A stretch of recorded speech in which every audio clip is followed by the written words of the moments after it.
No,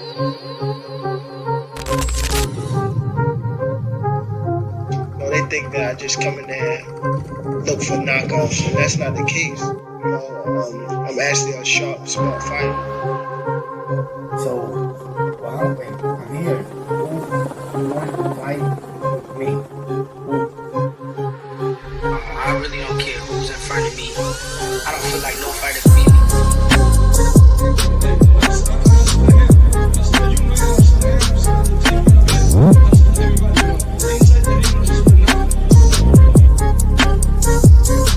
My goal is to demolish everybody, to be honest. Everybody that's in my way. The pinnacle to any weight division is to have all of the belts, all of the titles.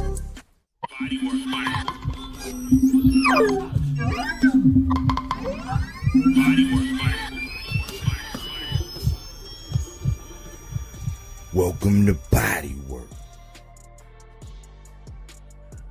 Welcome back. It's Michael Rogers. Welcome to Bodywork Boxing. It feels so good to be back. Man, I hope everybody that can hear me right now have had a wonderful day. It's evening, you know what I'm saying? It's the evening time. It looked like the right time to be able to talk a little bit of boxing, y'all. And today, man, is hopefully it's the first of many with my big bro, the OG, AC, Hibachi, Jesus Louise. He got some things that he gonna talk about, you know. And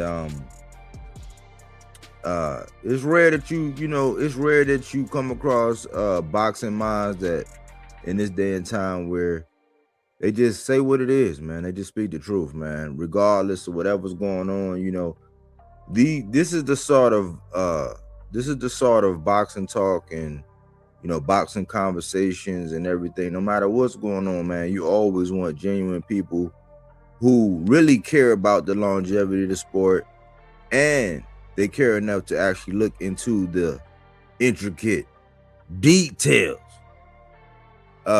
This is AC's show, man. This is a start of his own segment, man, and I'm gonna give him the floor, and he gonna pretty much be running everything, man. How you doing, AC? Man, I'm doing great, man. Super excited about today. I can't get over the fucking thumbnail you created, man. That shit keep fucking me up every time I look at it.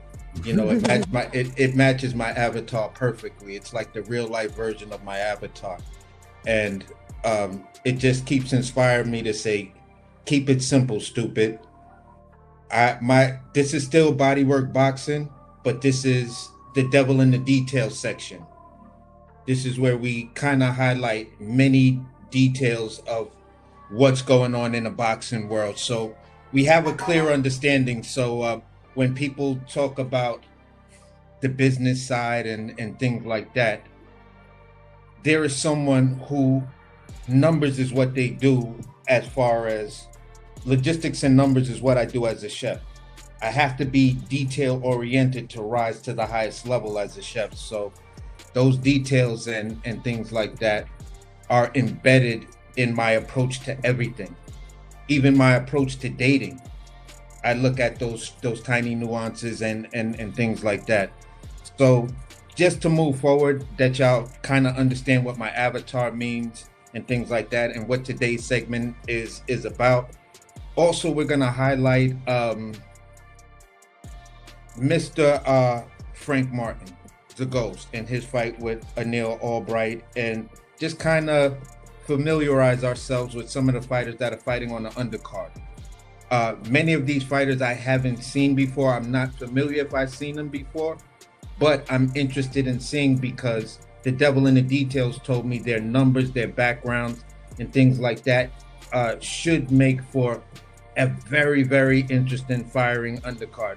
And big shout out to Miss Cookie Monster. I see you in there and things like that. So with that being said, I'm going to get into the housekeeping. And first up for the housekeeping, Mr. Mike Epps opened up a boxing gym in Indiana, his home state, with the head coach and trainer Layman Brewster, a heavyweight champion. So their goal right now, when you look at it, they're not looking, from what it appears, they're not looking for the champ right now. They're just looking to change the mindset of the community.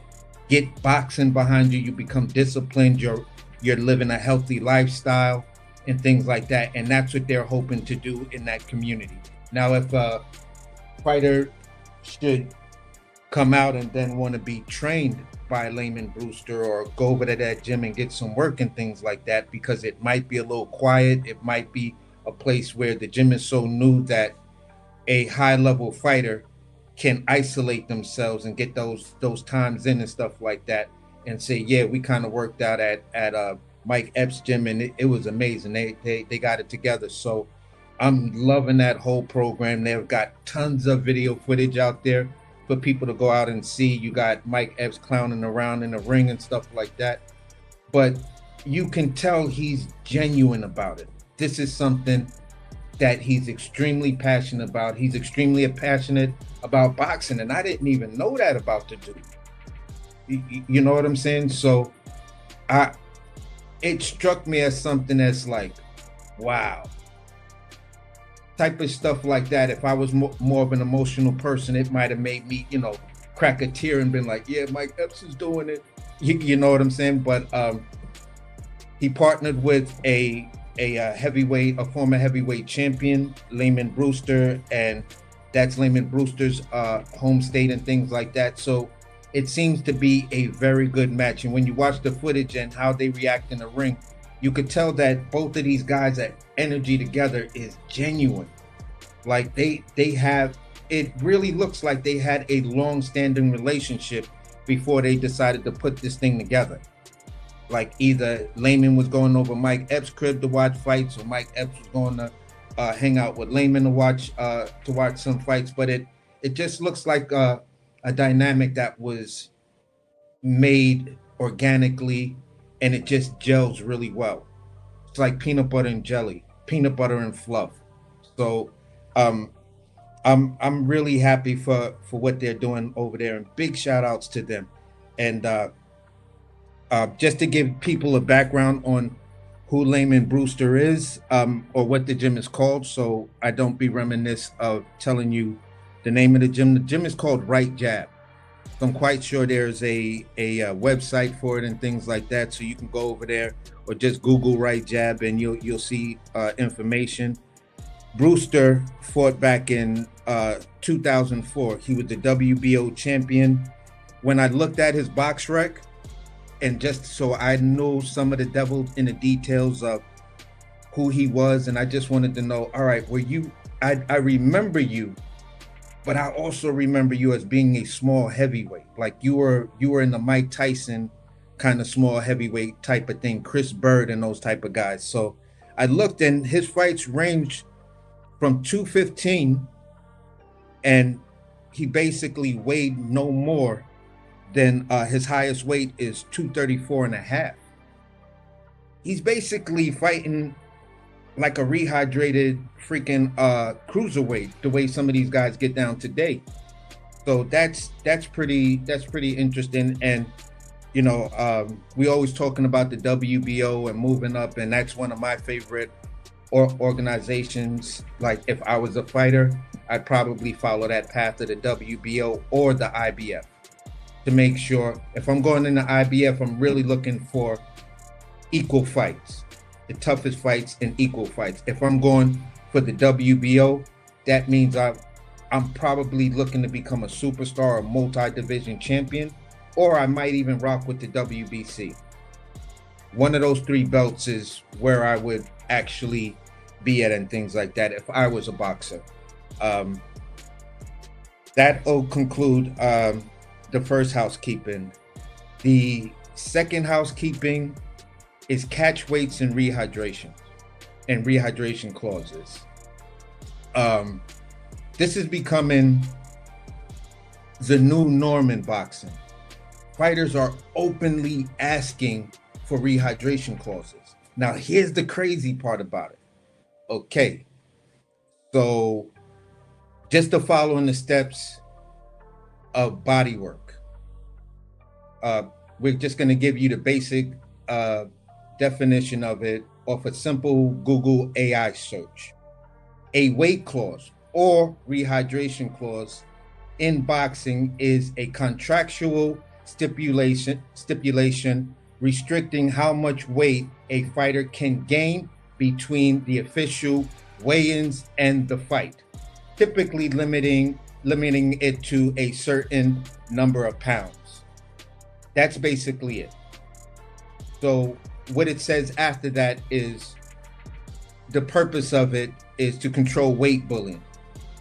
So when we look at certain fighters and it seems like they miss weight, you've already violated one part of the contract. That's the weight clause. We both agreed to come in at a specific weight. The rehydration clause is what the sanctioning bodies or the commission will put on, or in conjunction, they might do it together. They'll say, okay, for us, we like the 10 to 15 pound rehydration. For them, I like the 10 pound, but then they'll give you more room and go up to 25 pounds or something like that. So when we talk about fights, the verbiage of what you're saying makes the difference in the overall point you're making. And when we talk about weight clauses, just like we just seen, or rehydration clauses, they both exist in the same vein, but one is the main thing, the other one is the after effect. But they both can be considered the same way depending on the context of the sentence or the context of the point that you're making. So let's just understand when dudes is trying to gaslight us and use weight clauses and rehydration clauses, you're basically saying the same fucking thing. It's just the context of how you're using it. Like there and there. You feel what I'm saying? So if we can understand that, then we start to pick up on little words and say, oh, you full of shit, bro. You really full of shit. You trying to gaslight the shit out of me because you think I don't understand what each one of these things really are. And they're both the same. In the context you using it, you're kind of using it in a way that you're weaponizing it. So it's for me, it's always important when you look at things like that. Now, within that, it makes me question. And there's a fighter I could guess everybody is, if you're following the bouncing ball, I'm going to bring up, because this fighter has been making waves in boxing because he's one of the guys that's openly calling for rehydration clauses.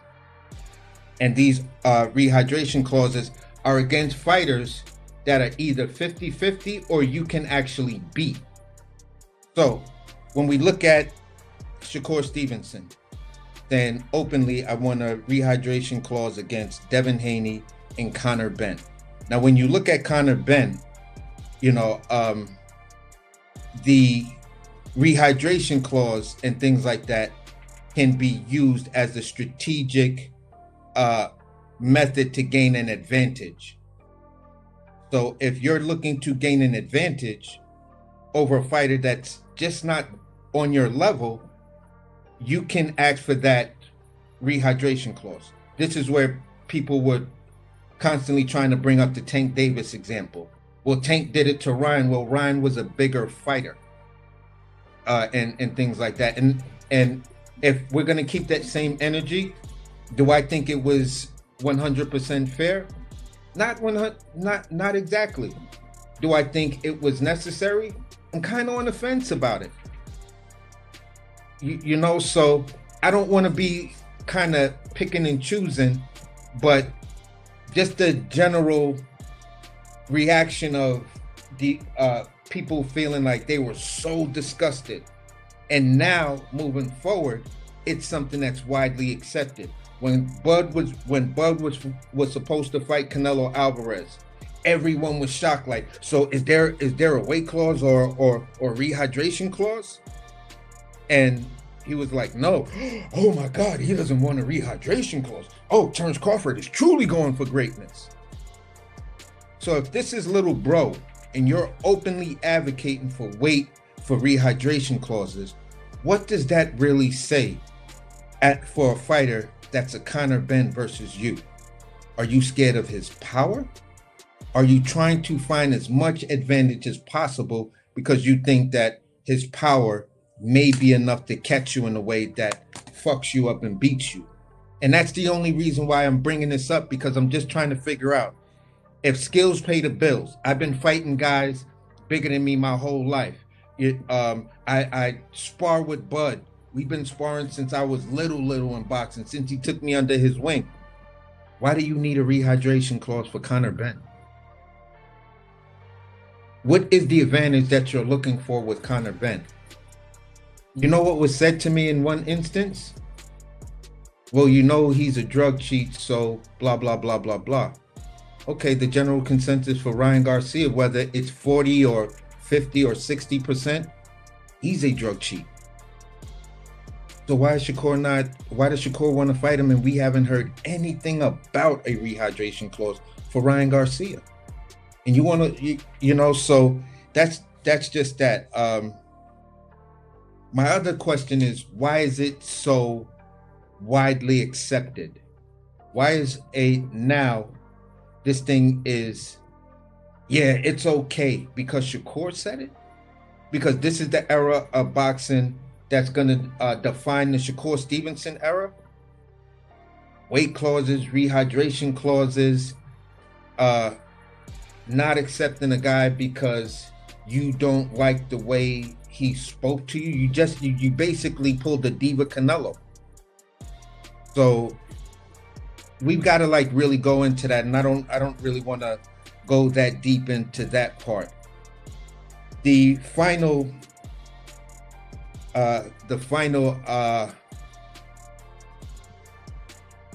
housekeeping is protocol and sharing reported information.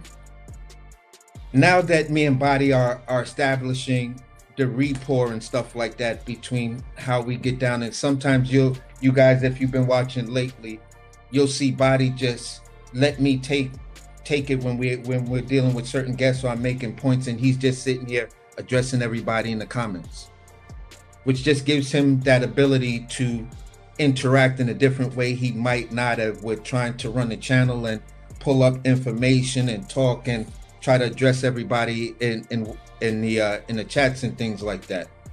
The 300 is great, but sometimes if you have two like minds, you really can take things to that next level. It's not like saying Body couldn't do it all on his own, because I believe he can. That's why I'm over here supporting him, and I respect and honor the fact that I'm the co-host and he's given me this platform to voice my opinions and certain things that I like about boxing. So within that, I made the suggestion that, you know what, when we do this, let's try to coordinate something a little bit more, and if there's the links and stuff like that, we can post the links inside the chat. So just like when we were in school and things like that, the instructor or whatever would say, open your books, let's go to page 12, paragraph 2. It's kind of like the same thing. So it gives you guys the opportunity to read along with us. And if you see something in an interpretation that we don't see, or there's someone in the background that just listens, but doesn't really voice their opinions in the chat like that, that might be the thing that gets them to open up. Like, I hear what you guys saying, but the interpretation is really this, because I kind of do contract law or whatever. I get the vibe that this channel, the majority of the people here are professionals. In the fact of, we're professionals in our businesses. We take our work serious. We're very detail oriented. and things like that. So those little bits of nuance and information, we cherish it. So that's why I read the definition of weight clause. That's why I Googled it, because I want to kind of keep up with the same tradition in housekeeping and making sure that the information is actually informative. So with that being said, let's look at, before I really dive into this third one, let's look at what the devil in the details actually means. It's an idiom meaning small, overlooked, or specific aspects of a plan, project, or contract. Can be the most, I'm sorry, let me read that again. And it is an idiom it is an idiom meaning that small, overlooked, or aspects or specific aspects of a plan, project, or contract can be the most problematic, difficult, or time-consuming to address, despite the overall idea appearing simple. So someone can tell you a simple idea, like, you know what, let's start a business. Okay, cool. So do you have a business plan? No. Did you at least incorporate? No. What does incorporate mean? Did you file, once you incorporated, did you register your corporation with Dun & Bradstreet, and then go to the website NAV and start to establish your business credit history? Did you get your business bank? Did you start your business bank? Did you, do a lot of the other paperwork that allows you to get loans and things like that? So those are the devil in the details. They may be small when someone says, let's start a business, but starting a business is not as easy as what people think it is, especially when you want to define a business versus a side hustle versus a straight up hustle. Business has certain things to it that you have to follow. You have to have your business bank account. You have to have your EIN number if you're going to take on employees. And you do that through the IRS and things like that. So those are the devil in the details. That's how I approach things. And to kind of piggyback off of that, I'm a person that looks at it like this.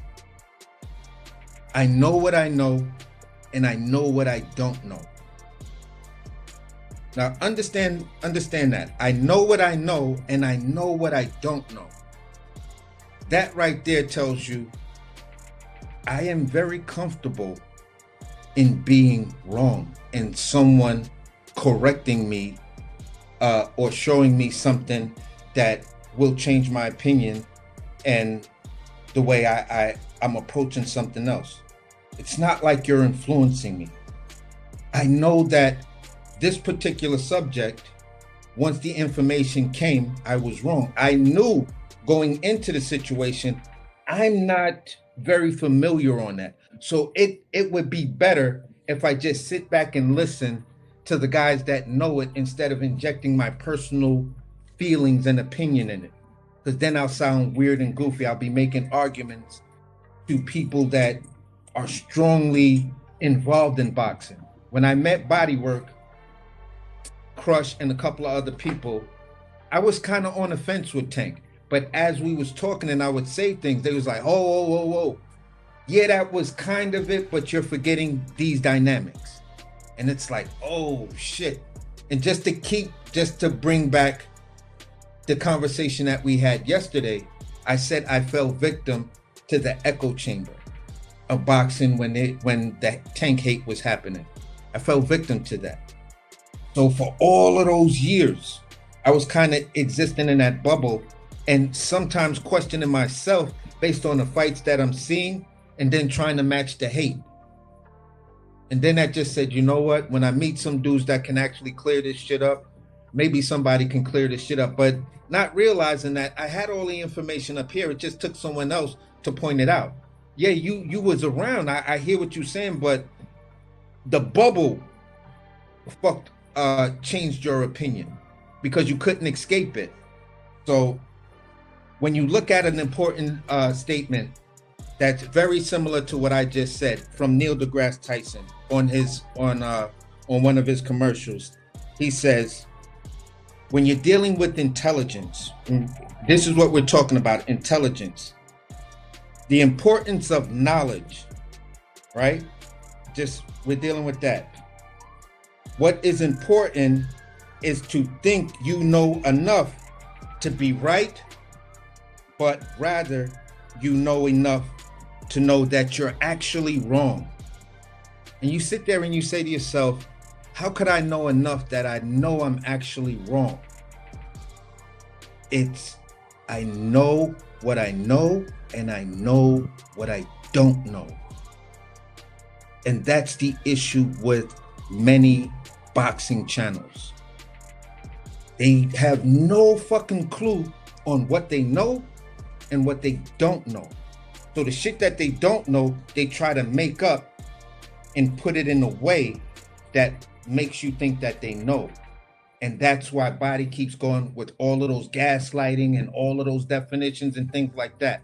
Because this channel is a channel that deals with the sport of boxing in two different forms. We deal with the details, and we get detail oriented in those details. And then we deal with the actual spectacle. And if you can look at both of those, then you'll have a much, much clearer picture of what's going on, because then you'll see a lot of this information just comes down to math. We're all looking for what fighter can get to the number 5.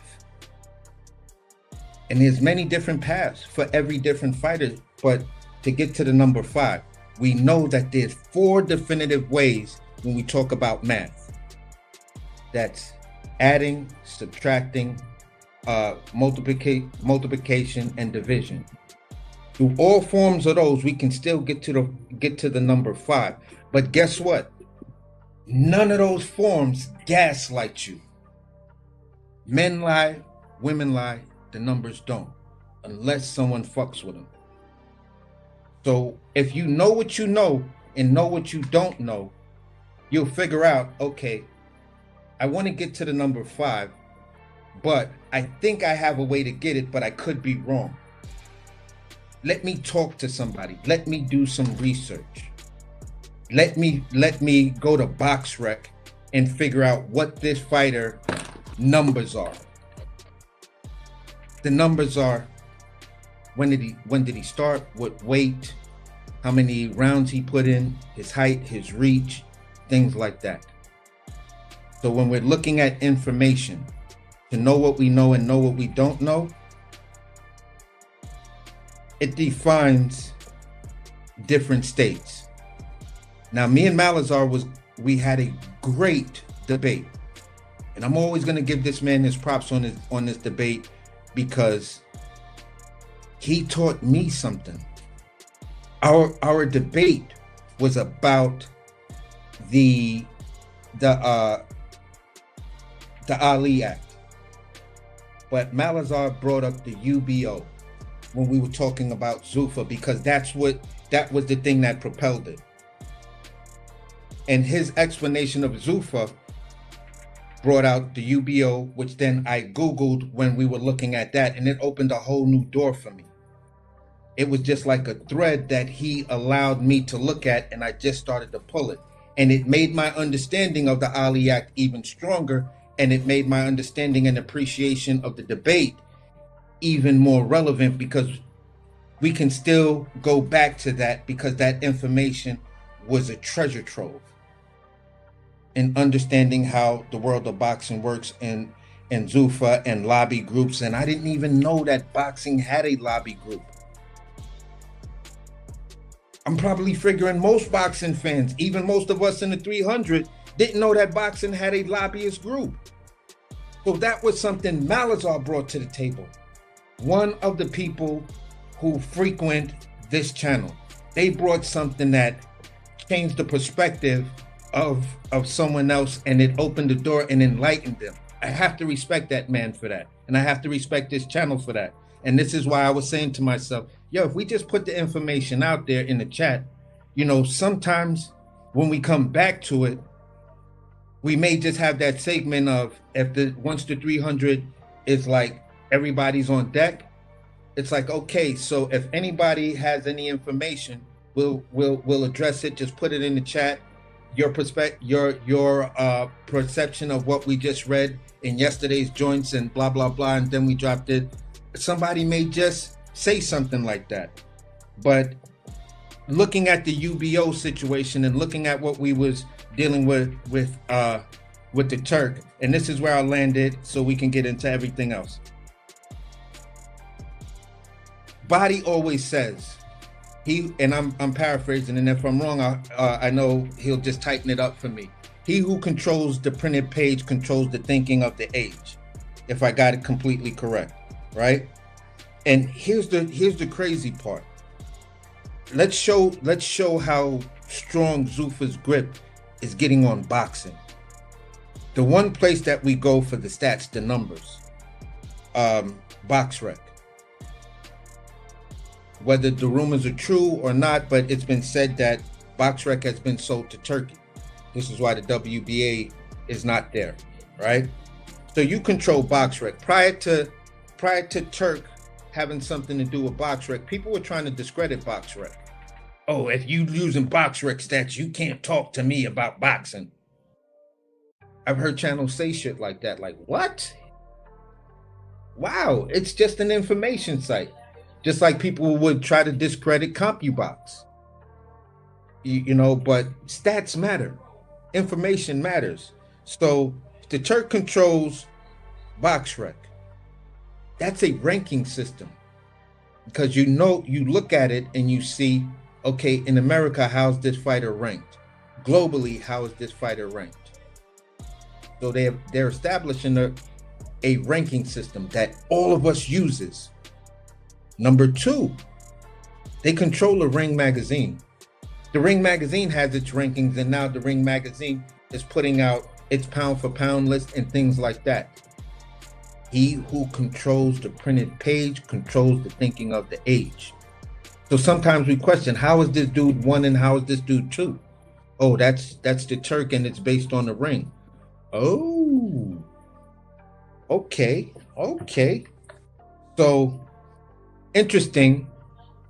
Tim Bradley comes out with the video today, and he's talking about the belts, basically paraphrasing everything that we've been saying on this channel since that debate, or even leading up to the debate, because we kind of seen the writing on the wall, and that writing on the wall sparked the debate.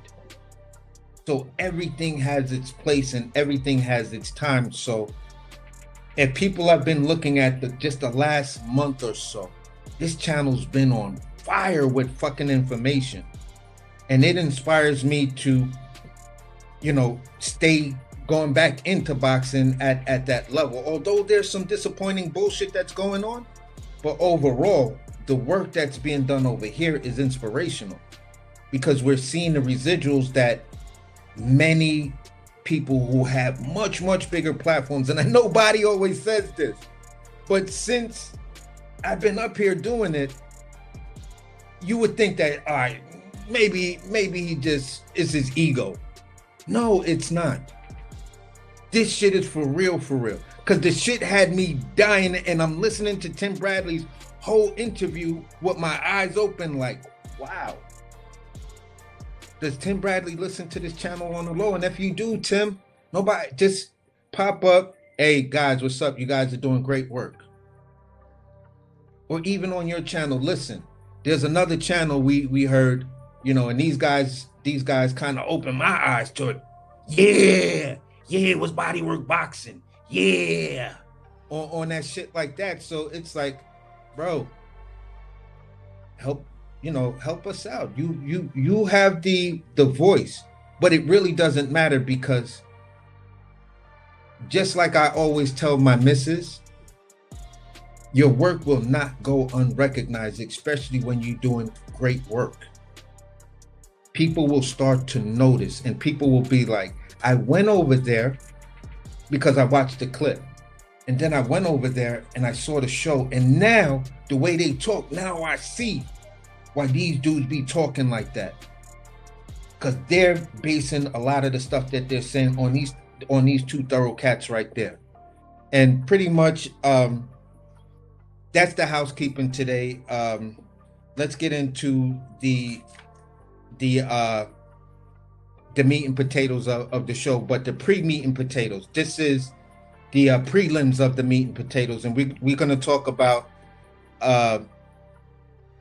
these undercard fights. I looked at the entire card and things like that, and then I was like, okay, additional bouts. You have Amari Jones versus Luis Ariz, a middleweight bout. You have Joshua Edwards versus Brandon Caltiano. Excuse me if I'm fucking up your name. I do apologize. This is a heavyweight bout in the prelims, and Joshua Edwards is the Olympian. Just so people don't know, you have Muhammad Alikiel versus David Calabro, and this is a featherweight fight. The interesting is Muhammad Alikiel is born in Riyadh, Saudi Arabia. So this, I guess we can assume this is Turk guys getting light.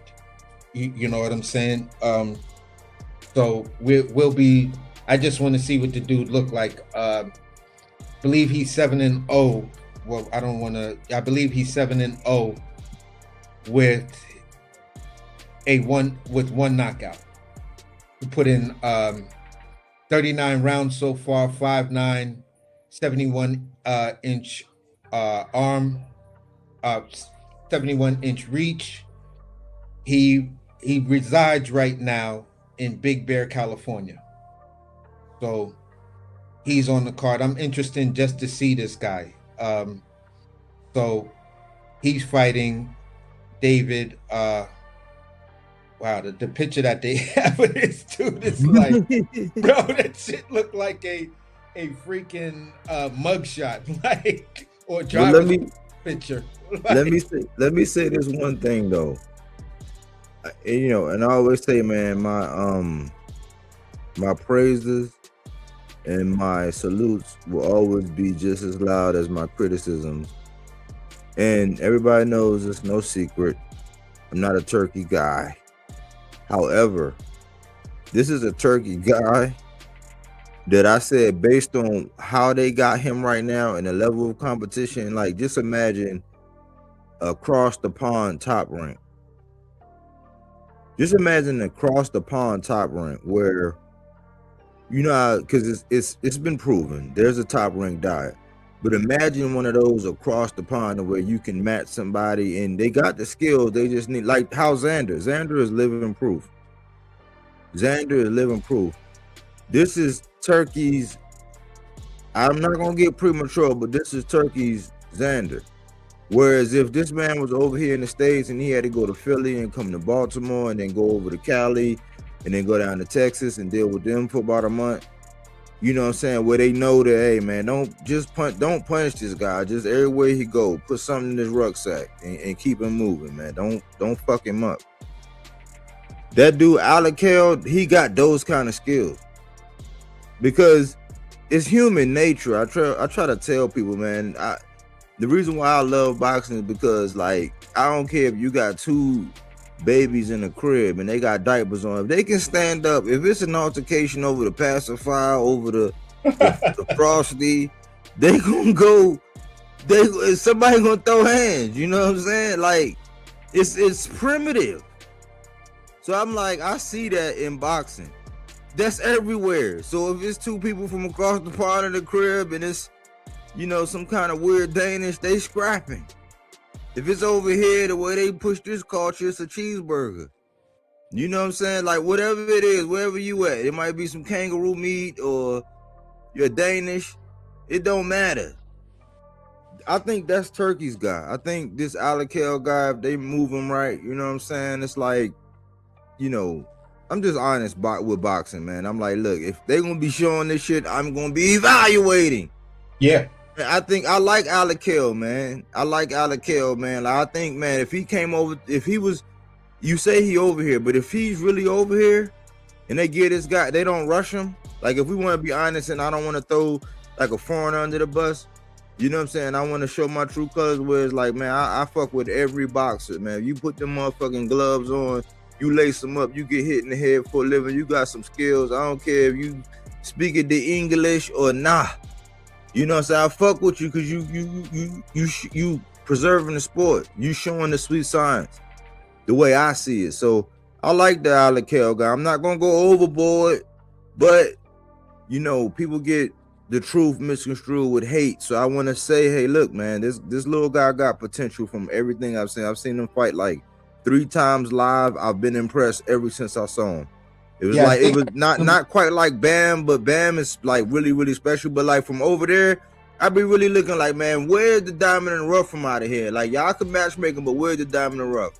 If he had more tutelage and he was in some of these gyms and he got to move around where people wasn't trying to cripple him, he would come out. He would come out. But salute to AJ. He just came on. AC running it, but salute AJ. Real quick, Body. I was remiss in doing this. Just to keep in with the traditions. Did you have anything you wanted to add into the housekeeping? How did I do for my very first housekeeping? Yeah, but salute AJ, you there? I just want to acknowledge you that you there. AJ, what's good, bro? What's up, AC? What's up, salute. I just wanted to acknowledge that you there. But yeah, I had a couple things. But salute AJ, I appreciate you jumping on, man. The first one is Melazar. Melazar is an asset to the channel, and just like AC got his own segment, I know that my man Melazar, he's part of the 300 too. He's been down with me for a long time. And he's a working man, but I know that they're seasonal. You know what I'm saying? So like when he's available, he's available. When he's not, he's not. But Melazar, our Puerto Rican brethren, man, they winning right now, and he be representing. He don't care. It be fighters we got where he don't agree. He don't give a fuck. He like bills. He don't give a fuck if he agree with, you know, the guy that I like or not. He's always gonna speak his opinion, but he know his shit. He made AC go back to the library. I got back in the library before, and I had to mediate it. And I believe I gave a proper volley. Because both of these are my guys, and I'm like, man, y'all both bring something to the table. Like, Malazar is passionate. He speak his mind. You know what I'm saying? That's rare, like, in the day and time. So he fits right in with the 300, just like AJ. So I wanted to salute Malazar for making us go back in the lab. Because when it come down to the Muhammad Ali Act, it's somebody else that do it. And if you try to speak on it, they try to act like this. And I'm just like, listen, we just try to get down to the truth. We be trying to look at it by the rules, and we try to keep people's blood pressure, you know what I'm saying, down. And if you listen to us, if you've been listening to us, you be like, oh, okay, cool. Like, you see the punches coming. You know what I'm saying? You can kill shot a motherfucker, like, just because you already know where they coming from, you already know where to dip and how to come back, and it's over. That's how we get down, man. So I want to salute Melazar. You said something about Diva Canelo and the rehydration backlash. This the only thing I'm gonna say, because I want to hand it over to AJ, but this the only thing I'm gonna say about it. Like, if you are the type where you have an open bias, where you let it be known, to where it's like, oh, of course, if it was Tank, we'd be doing this and this and this. But you're not acting like that now. Like that backlash for what happened with Ryan, where Tank afforded that man, because Ryan said he was campaigning for the letter of the law, which we do. Ryan said he was still campaigning at 135. Gervonta Tank Davis was a 135-pound champion.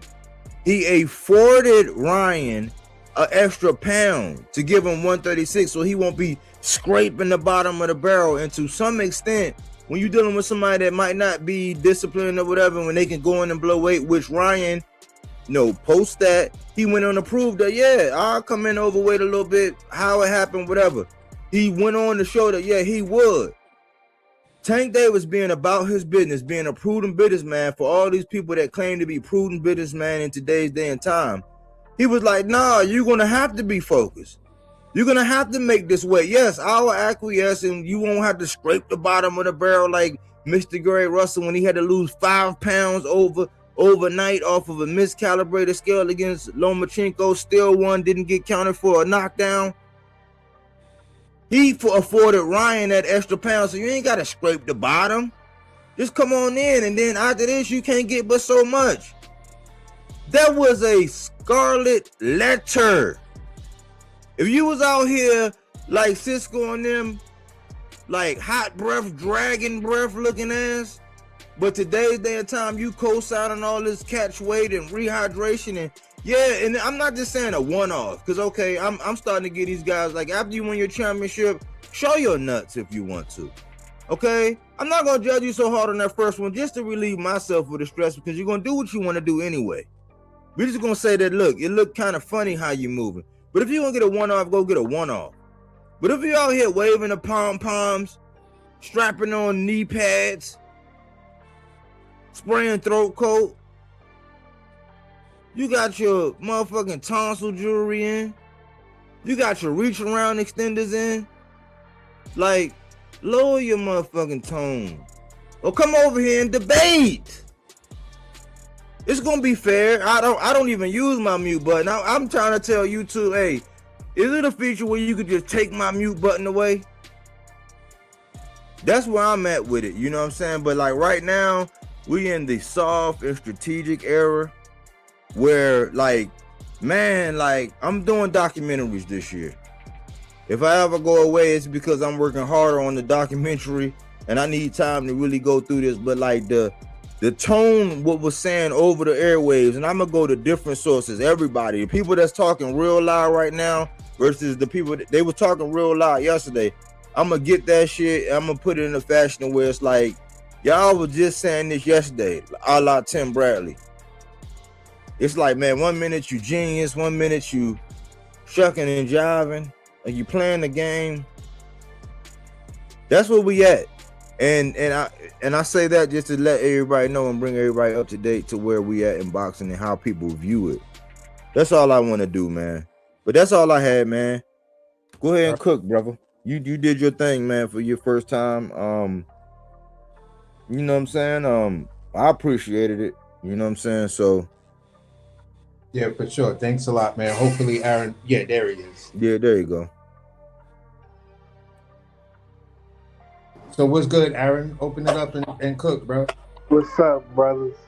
Yeah, What's happening, man? I ain't gonna lie, that was definitely one for the books and one of many more.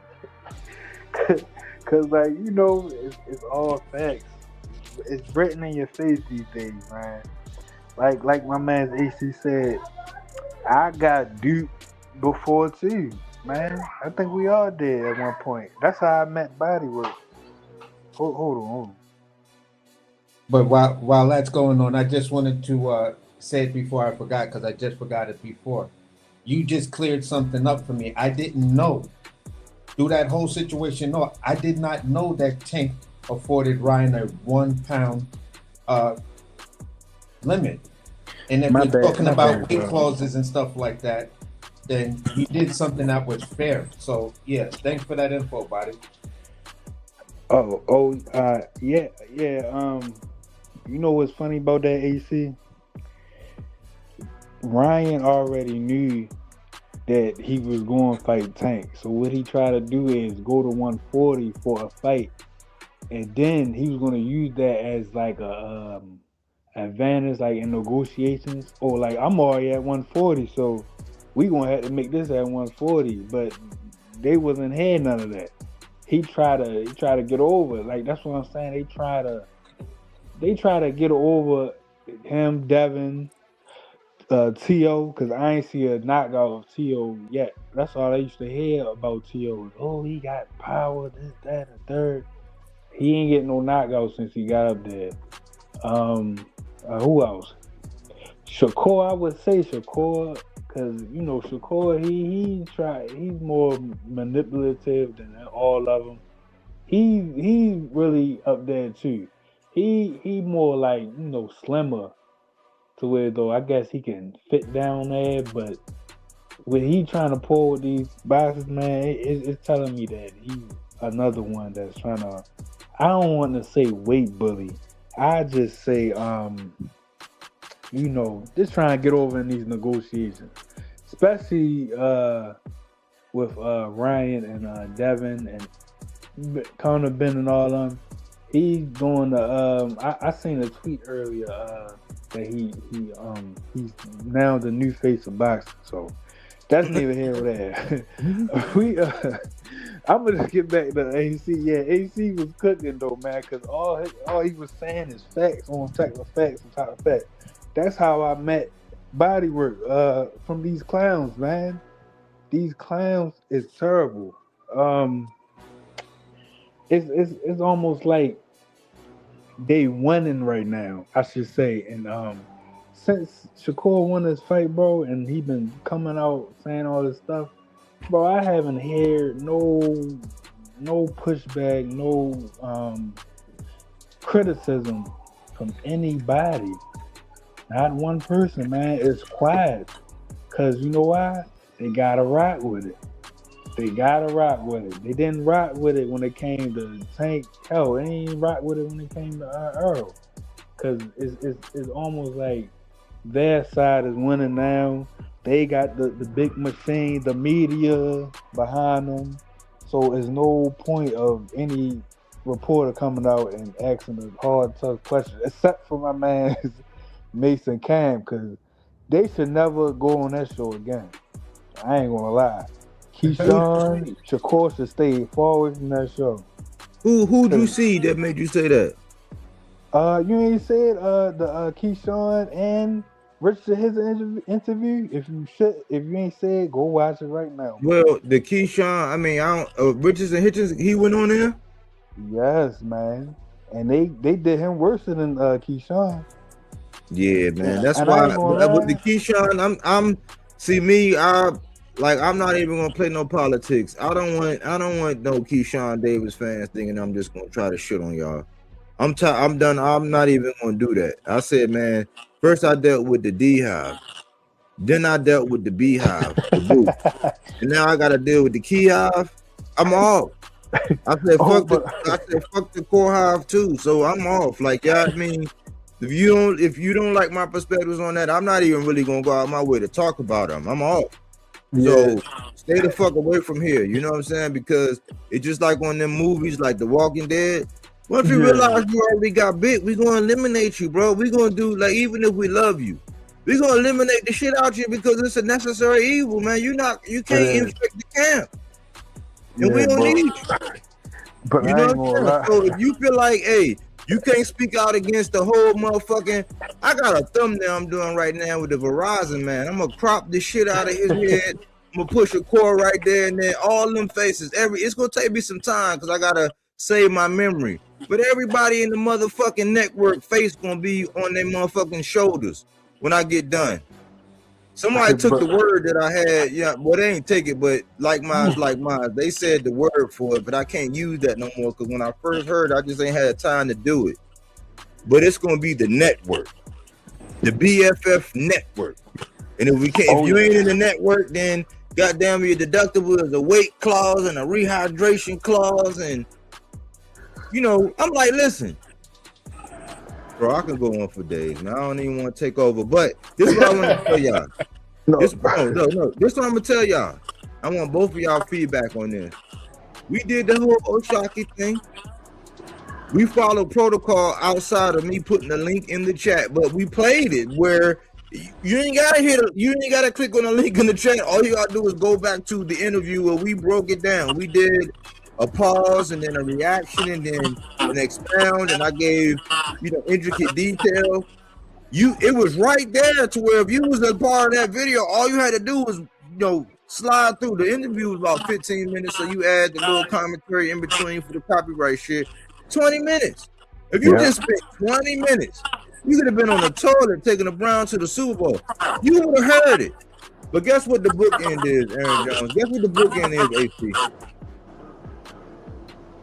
Shakur says that he don't want to fight him because Oshaki is being disrespectful. Sounds familiar. Jiminy Crickets. I'm like, and y'all gonna just that's okay with y'all. That's why I say I'm off. I'm not a fan. Yeah. I'm off. What I look like supporting that? And then you got Andre Ward out here. Tim Bradley act like recently he had some sense because he came on and said, man, listen, y'all trying to devalue the belts. I'm like, yeah, they gonna kick your ass out of the He-Man Women Haters Club. You know what I'm saying? What was that shit they had on the Flintstones? Yeah, They was he going down to the Eliminators lodge. Club. They gonna kick you out the lodge, bro. The Moose Lodge or whatever the fuck. Yeah, Tim, Water you Buffalo. talking that value in the belt shit, man. They gonna take you out. Don't go fishing. Don't go fishing, Tim. That's all I'm gonna say, man. I ain't gonna charge you nothing for that. But go ahead, AC. It's your thing, AJ. Y'all got it, man. So basically, again, I was just where we were. That was just the first fight. So let's look at Aaron Jones. Aaron Jones is facing Luis Aries. Let's look at Luis Aries first. Luis, what's going on here? What's going on here? Okay, give me a second. Just had a little bit of technical difficulty. Hey, that was my man. He's a veteran. Arias is a veteran. He been that was my man, Joe. He had so fight. But go ahead. He's like a journeyman. Yeah, Luis Aries, 5'11". He's not giving his arm reach, but he's a U.S. resident, Las Vegas, USA, Milwaukee birthplace. Where he's ranked at, he's 37 in the U.S. and globally he's 202. 30 bouts, 186 rounds, 50% KO. You know what I'm saying? That's what he brings to the table, right? 22, 6-1, 11 knockouts. He's only been stopped once. So this might be kind of an interesting fight because when you look at him, he's been around. Like his shit goes all the way back to 2017. So he's showing that he has that veteran status. So he might be a little tricky, but he also could be beat easily. So I just want to see how Aaron looks because even in a pro box card, we saw a couple of guys that look promising, but because they kind of fought a crafty veteran, it looked like they would have gotten the stoppage early, but the crafty veteran was able to pull it together, become elusive, and use his defensive skills and footwork to avoid being stopped and things like that, and then make it a boxing match. The good thing is that the fighter didn't chase the knockout so he could walk into something. He just said, you know what, I'm not going to be able to stop this guy, so now I got to outpoint this guy. So let me add one thing that's going to help you out, AC. And because it's an Omari Jones with an O, and it's an Amari Jones. Yeah. With an A. So the Omari, you gotta think Olympian. So Omari, Olympian. Amari, that's the one that used to be with Devin. So that was Devin's fighter. Oh, This guy is 15-0 with 13 knockouts. Like this is Devin. Like when I was saying, oh, he might be hyped, but I watched him. He got his own little swag, and listen, the dude 15-0 with 13 knockouts. And facing a guy like Luis Aries is like, he could be very dirty, but he got that veteran savvy. Like he's like oil. You know what I'm saying? He's like oil right there in the sidewalk, and instead of getting your shoes a little scuffed or whatever, you might can slip in that oil. But like Amari is Devin's old fighter, like the one that used to be up under Devin, who's doing, he's maneuvering now. He done got a deal and matriculated. He got a little. I wish he would cut that shit off. That's my only gripe, but I wish he would cut that shit off the back of his head, like that little extra. How people be having rat tails and all that. That shit be throwing me off. Like, but outside of that, he can box. All right. So that gives some clarity on who he is, because now that that's clear, now it's like, now I really want to see this guy. I want to see him in an actual fight, and for me, this will be the first time maybe I'm recognizing him in the ring. Maybe once he gets in the ring, I remember this guy. But so far, his face is not bringing any familiarity to me and things like that. Like I said, this is, for me, one of the undercards that I'm like kind of interested in. I want to see who these guys are and how they really perform. For him, his numbers are, he's 6 feet. He's also out of Vegas. He lives in Vegas and things like that. But he's from Oakland, California. Being Devin's boy makes sense. He has an 86% knockout rate. He's put in 54 bouts, 15 rounds. Ranked in the U.S. number 7. Globally, he's 31. So the fight's looking like this is a showcase fight for him.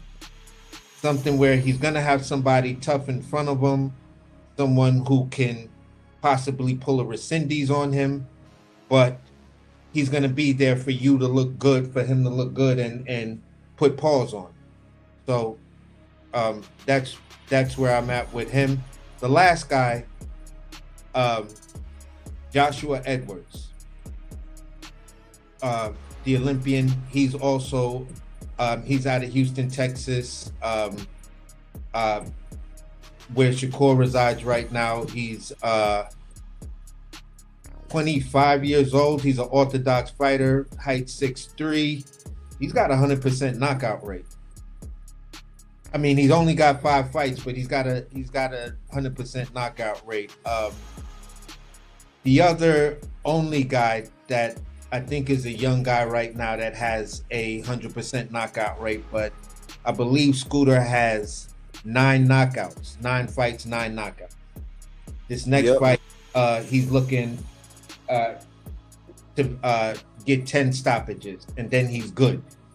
This is something that he said him and his camp was working on, not working on. They was like, it was a goal, but his coaches was telling him it's not really important. But he's like, this is the personal goal I set for myself. So that's going to be interesting for his fight this weekend as well. So these 2 guys I'll kind of be looking for. I'm hoping that they were on the same card. Do you know that? No, they're not on the same card. They fighting out here in Maryland. Oh, okay. They actually fighting out here in Maryland. Like, that's a whole different thing with Derek Scooter. That's different. That's out here. Oh, okay.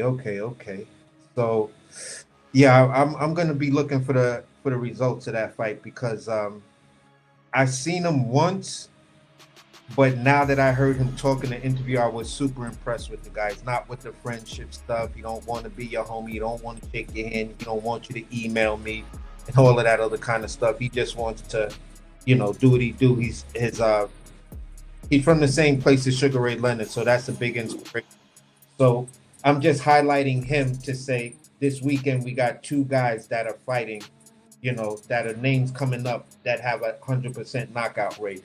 I'd love, if we're going to look at it, and I haven't seen any interviews with Joshua Edwards, the energy, I like it because it says this to me. With this level that's in front of me, I'm not leaving this bullshit up to the judges. You're not supposed to be in there with me. I got to get you the fuck up out of here. I'm not even playing with you. And to be honest, Joshua Edwards looked like he got some heavy ass fucking hands. His style is kind of awkward to me because it's amateur. It's just amateur.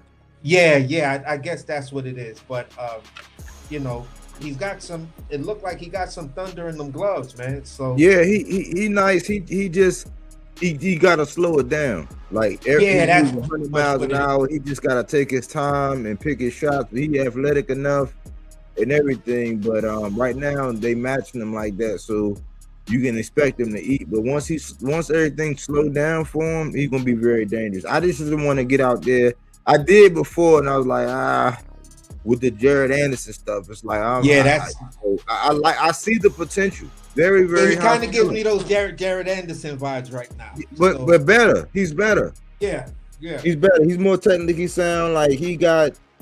I think his frame is better. I think that like the style. They just gotta take their time with him, man. Like if you're so thirsty for a heavyweight, we gotta measure 1,000 times and cut once. Goddamn it! If you gotta match make and do this and all that, because we in a microwave era where as soon as you get your ass done like Jared did against Bacola, they gonna act like you ain't never did shit. It's like, in this era. So take your time, especially with you being an Olympian.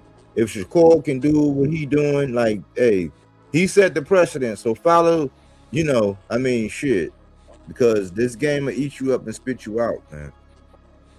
Yeah, and I have to say, going through those 3 fights, thanks for the information because you're a lot more familiar with those fighters than I am. For me, They call him the Rocket, because he's from Houston.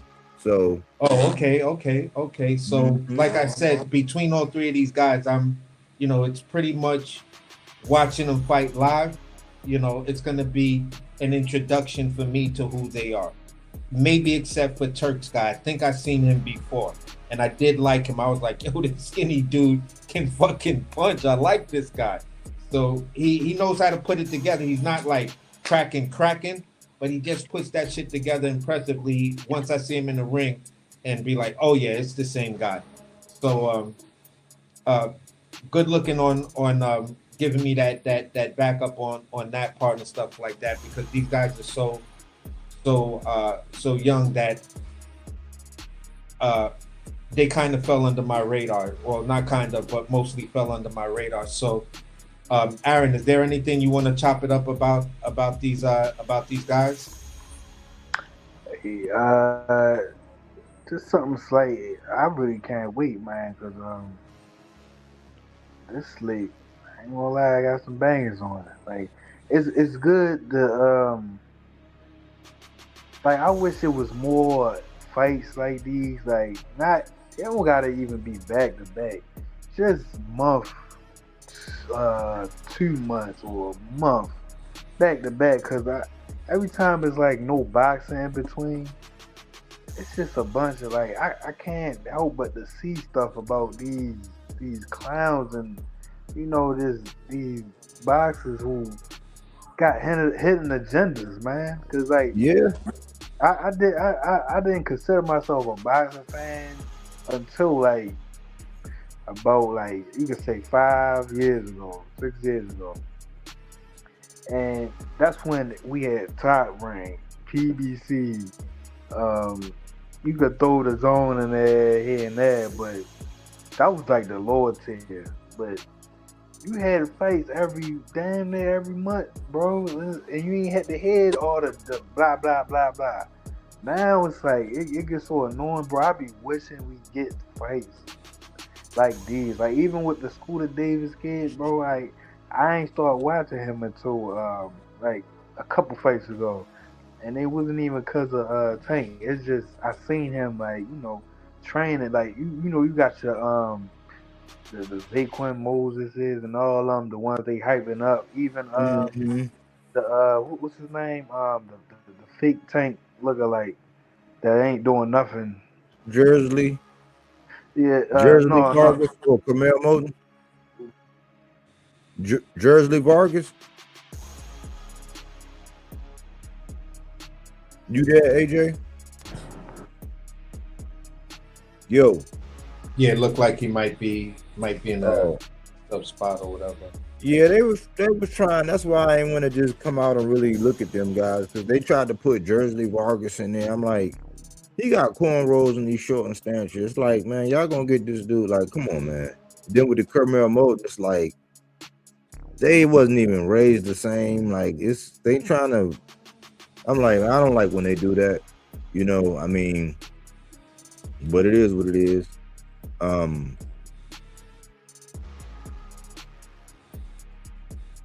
What AJ, he was on to something, man. Yeah. I hope his joint come back and that he could finish that statement. But sure, you could Well, I wanted to answer Johnny's question. Johnny, it's Andy Hirioka.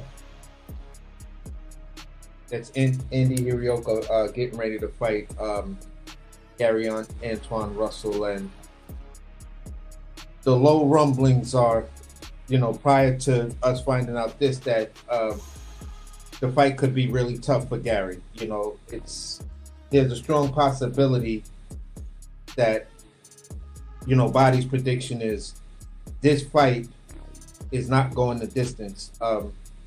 I would agree to it, because looking at the nature of Gary Antoine Russell and then looking at the nature of Andy Hirioka, These guys are finishers. They're sharks in the water. They sense a drop of blood, they will swim miles to get you. You know, you become vulnerable and they know how to read that body language like stoppers do.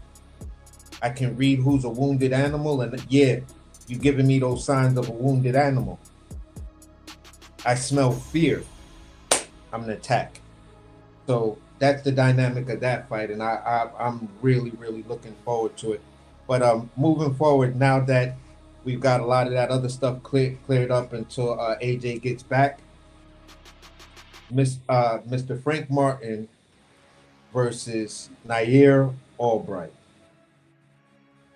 Very good fight for me.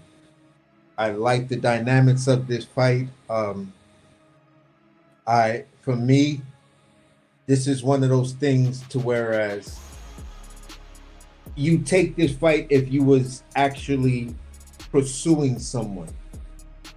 You wanted to set the trap, you wanted to set the net, you know what I'm saying?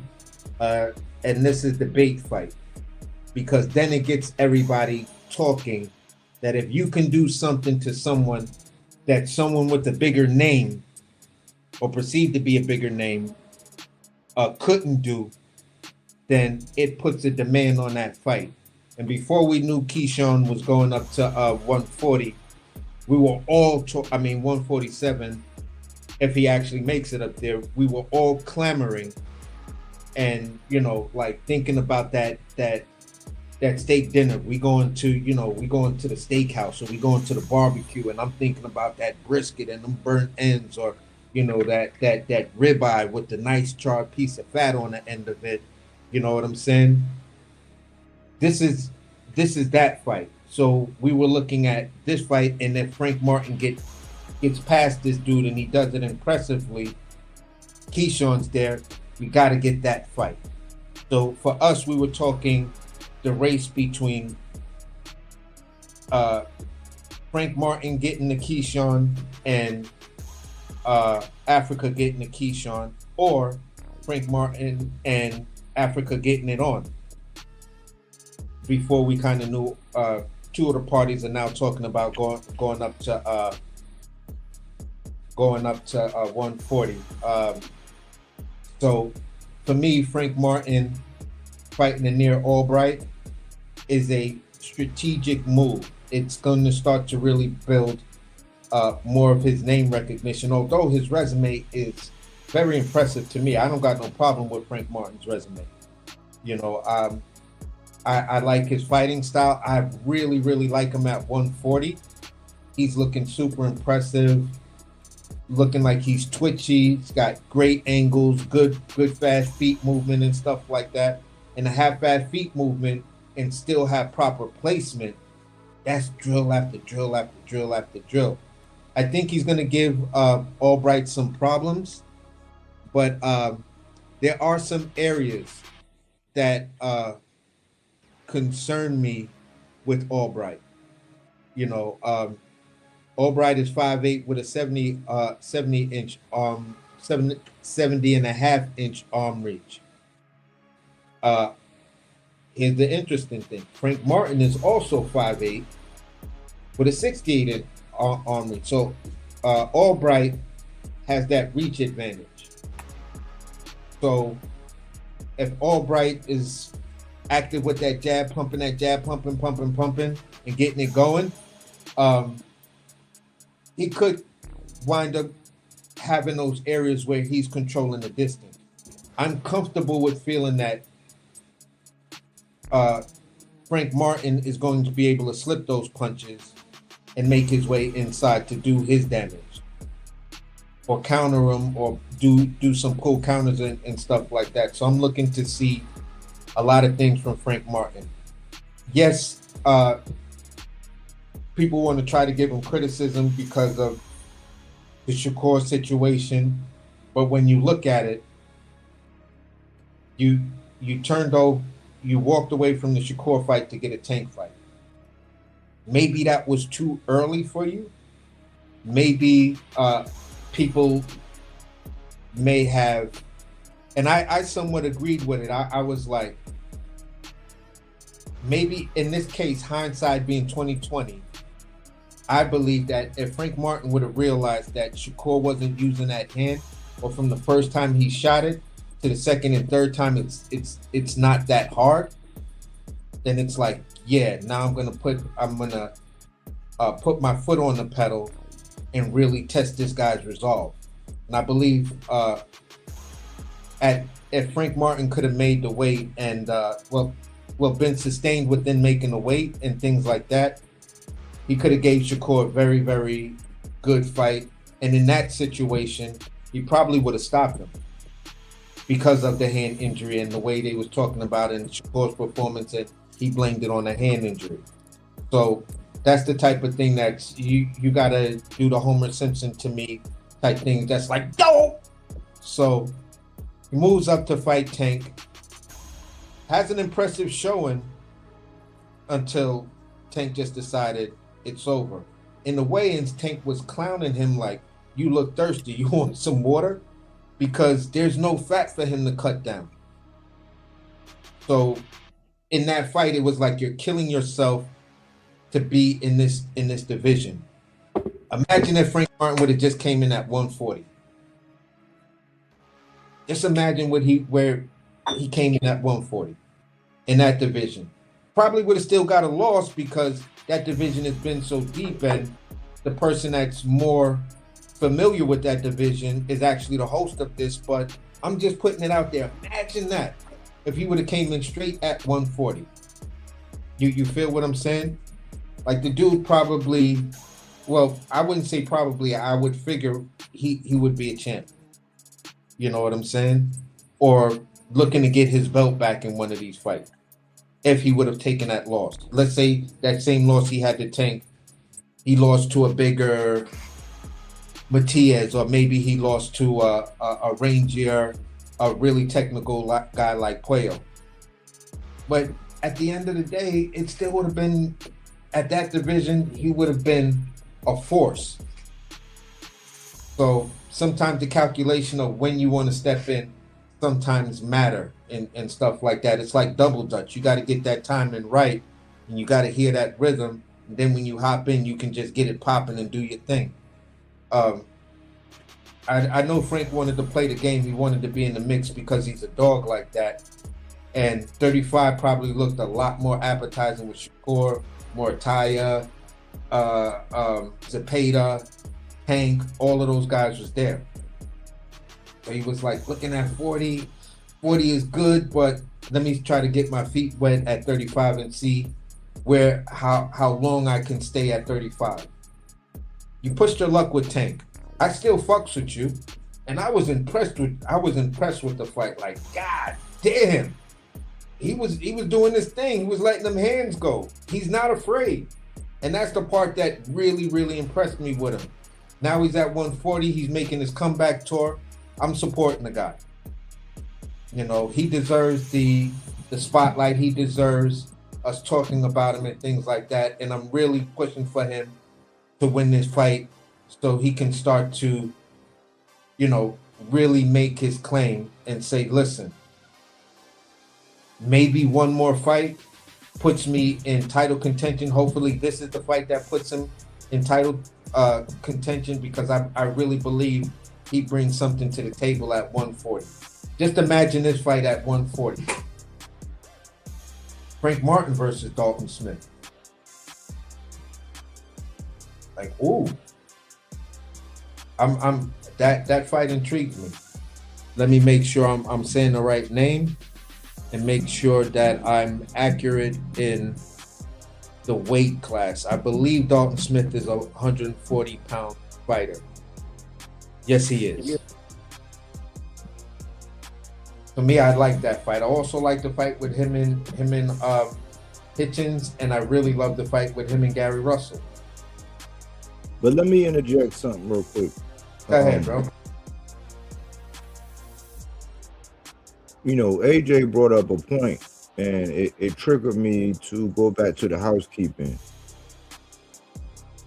And he said he's gonna go grab something to eat, because I had the overlay up, but you didn't see that he hopped on there and he wanted to say something, but he said he's gonna go grab something to eat, and then he'll be back. So Okay. hopefully we'll still be on. But if we're not, Aaron Jones said, "But I promise you, I was warming up to Africa." But he's done after that interview with Mason Cam. These boxes really are soft. Sorry. And this is a case. This is what we're talking about right here, Aaron Jones. This was part of the housekeeping when we put this out here. Look, right here. Number 3, protocol for sharing reported information. See, when we break it down now, what we're going to do to eliminate everything, to like stop the pump fakers and all of that, is we're going to invite you over to have a talk, have a discussion. We can even have a debate if you want it formal and minutes and all of that. Even though my mute button is broke, I promise you it don't work. What we are asking is that when we go over information like this, because I haven't seen the interview with Richardson Hitchens on Cam and Mace. I haven't seen it. So when we interject information like that, we're going to post it in the comment section so that everybody is privy to it. So if I ask, because I do this now, I know when people watch the fight versus when people watch highlights. I know based on what people are saying is, and I ask one question or one or two questions, and they'll let me know, like, yeah, you gonna bullshit me. We're gonna eliminate that for everybody, because the excuse is like you trying to gaslight and say I didn't see the information and all that. We're getting rid of that. So Aaron Jones, even if you don't come back, man, post the link. And if I'm in the background, I'll probably find it. You know what I'm saying? Even though I don't watch it, but the one I want to see, the one, since you brought the comment up, I want to see the link that you seen. It's probably the same one. I'll find it. And if I post it and it's different, then just let me know. But that's the protocol we were talking about in the housekeeping. Whereas when we come across some information like that Oshaki interview, I don't know why I would have to post it, but I said Ryan Goodall, I said fight hype, and you heard Oshaki right there where we broke it down right there. So you don't even gotta wait and think what we gonna say. You can hear it right in the midst of an extra 5 minutes to a 15-minute video for a total of 20 minutes to get every answer that you would ever need if you want to come over here and act like your shit don't stink. We're going to start posting the links so that everybody has access to the information and everybody can make an informed, response, rebuttal, whatever, because we're not going to waste time right now. People are distractions right now. People out here just acting like victims and moving goalposts. We're not gonna do that, man. We're gonna let your dumb ass sit right on the sideline, go park yourself in the corner, smack yourself, and come back and act like you got some sense. Because we're not gonna entertain it. We're gonna move on, man. There's too many good boxers, too many young boxers. There's too much going on to be hopping on some dumb shit for people who don't even want to research and look at the resources. But they'll argue with you for 4 hours, but won't watch something for 20 minutes. We're not doing that. We posting links.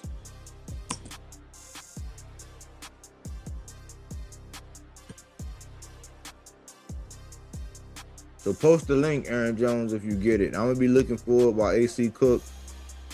And if I could talk about the Nahir Albright. Yeah, go ahead. For me, I'm in a dilemma because I like a lot of Philly guys, but just like any camp, when you're too close to home, and because it's your job to actually say what this is and that is. But I've seen a couple times where, even if I just use Stephen Fulton, if I listen to the thing that they were saying about Nahir anyway, like Greg Hackett, and I just gave him praise for how he coached up against Khalil Cole, with his fighter. He didn't get the nod, but he said that Nahir anyway was a hype job. And I was saying to Fulton, don't go over there and do that. Like, also going into the Oshaki Foster fight, Cam and Mace, Gillian Wallow, all of them, Greg, all of them were just like Fulton this and that and this. And we got a demonstration of belt to ass. Here we have another Nahir Albright. Now we have empirical data. We have a fight where he went the distance with Keyshawn, and it was, written off because of the Mary Jane. Like, yeah, that got written off, but he took him the distance. When I look at it, I was like, man, yeah, it looked like Keyshawn probably could have stopped you, but he was formidable enough to where it's like somebody like that shouldn't even be in there with you if you special. Like Floyd would have never. Like Tank would have knocked his head off into about shit. You'd have been going to get some popcorn and see this nigga nostrils. You know what I'm saying? If it was Tank. But I digress. That was Nahir Albright. But then he go in and he do what he do to Kelvin. You know what I'm saying? Everybody know, like, even the Ghost said that Kelvin ain't like that. Like, I saw the potential because of his frame, and I'm a dreamer. I'm like, man, if you just dedicated with the frame alone and the skill that you already shown, if you just dedicated yourself to this shit, man, the dude will be unstoppable, but he don't know how to box to his frame. He don't know how to use what he got, man. Like, I see it, and he's shown flashes of it, but he ain't got it. And a lot of times, a lot of these big punches, they don't have no chance. So that, yeah, he might catch you and do something devastating. But if you push that chin button, them legs gonna go to sleep because he ain't got no legs either. None of them guys, the DB3, they ain't got no legs. But Nahir Albright did that. And I looked at it. I looked at the fact that he's orthodox. Frank is a southpaw. Frank is swifty. He's shifty. He had me and my lady. That's when my lady was like, man, Tank had you smoking cigarettes. Won't he? Like, he keep you on the edge. I was like, yeah, because that Frank shit, man, Frank was pressing the shit out of Tank. Like Frank was putting in work, man. And Tank just, that's why I say people don't appreciate it, because what Tank did, man, he put on them earmuffs and just stayed to his game plan, and then, waited till he got weak and waited for him to make a mistake, and he did some predator shit, man. Like, but Frank was every bit in that fight, man. Frank had us nervous. Frank had my lady nervous. Like, all Tank fights be like that, but that's the gift and the curse with Tank. Like, that's why he got a fan base, y'all. He just come out and figure out a way or whatever, you know what I'm saying? Until the day somebody really got his number, that's what he did. But I was always a fan of Frank. And I see him with his second win. He don't got to think so much. You know what I'm saying? I think some of that stuff is more instinctual. And Buddy McGirt got him using more of his athleticism. I just think that it comes down to Nahir Albright, hands not being fast enough with Frank. And unless his chin is really unless he's like Lamont, he might be like a Lamont Roach, to where it's like, he might get in there and it's like, well, damn, I really can't knock him out because he's good enough to not get knocked out. He's formidable to where I can't show no openings. Like, this is the deciding fight. But if Frank go in here and spark this man in devastating fashion, make this man hit the canvas, I'm be like, hey, it's the fruit, it's the ghost. You know what I'm saying? That's how I see it, AC. Yeah, that's how I'm seeing it too. I'm expecting Albright to have his tricky moments. I'm expecting Albright to,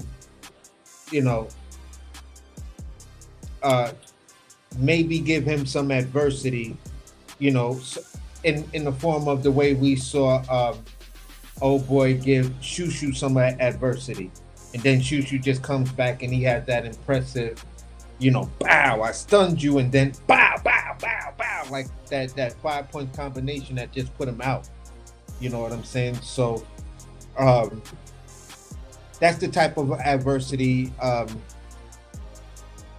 kind of looking at. Nothing to where I don't think Frank is gonna get all discombobulated about it and stuff like that. But I'm looking for a good scrap, type of scrap that that just says, yeah, 140-pound division is a tough, motherfucking division, and Frank had a great fight, and he did his thing, and he closed the show. So that's where my wish list resides. So if that can actually happen, because Albright has lost twice, but he's never been stopped. So he might be that crafty to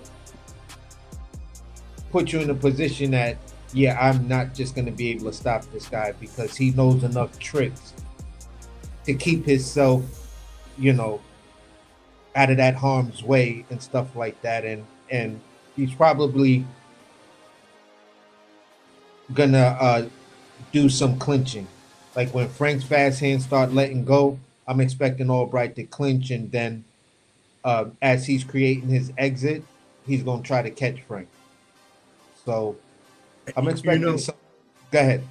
you know what's so dangerous? Like Frank seems so relaxed. Like it's almost like, all right, it's like, I guess let's just say you lose your V, and now you're not uptight. It's like, yeah, my O is gone. It's like, fuck it. I mean, I'm still the gladiator. I'm still in here. I lost to one of the best in the game. Fuck it. It's up. Like Frank got the energy. Like, man, like Frank is trying to take off, man. Frank, Yeah. that's the one out of all of the ones. And I'm gonna say this every time I bring this point up. Out of all of the rematches, you know what I'm saying, and or a fight with Mr. Gary Russell and Tank before the end of the day, a rematch with Frank or a prime Mr. Gary Russell at this age and Tank at his age with all the experience and what they went through. Those are the only two fights where I'm just like, damn, you know what I'm saying, my man in for it. I believe in him against everybody else. So with Frank, I want to see him do big things. Like my only thing against Frank was like, man, you going against Tank, bro. Like I fuck Yeah. with you, but like you going against my guy, man. It's like anybody going against Mel, anybody going against, Spence. It's like I'm gonna say what's really going on, but you going against my guy, so I got my guy. It's nothing personal. And I think Frank is so dangerous. If he going there so free spirited and having fun the way he is and so loose like that, man. Nahir Albright is in for the time of his life, man. He gonna be on the highlight reel. And that's the part that I like about fighters. I'm no longer uptight about my loss. I'm not uptight about trying to defend my O. I've already lost the O. So now it's all about me just performing.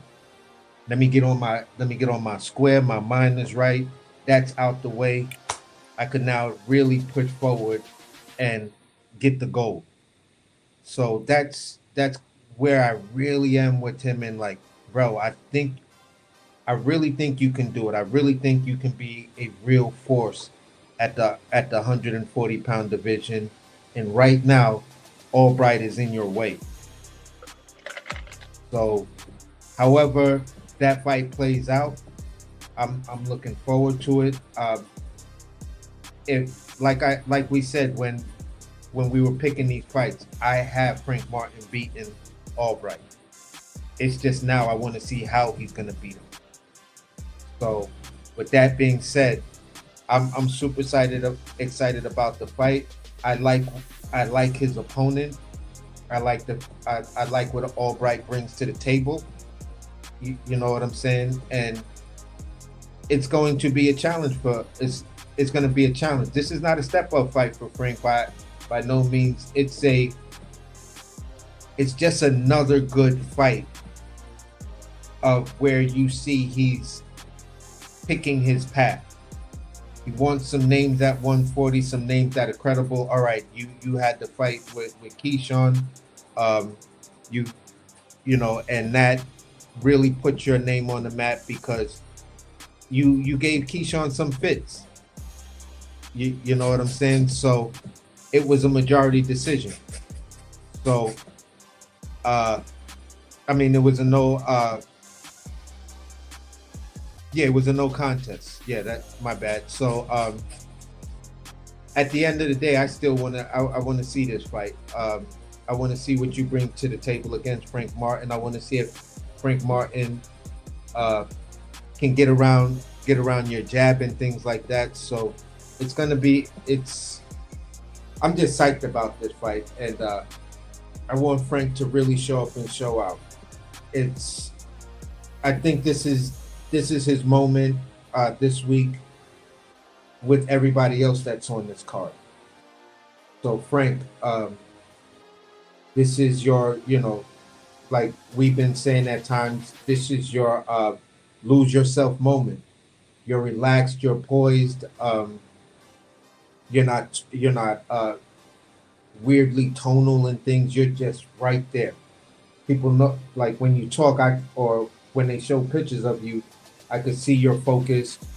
I could some of the other things that might have been said in uh, press conferences. You've given me hope.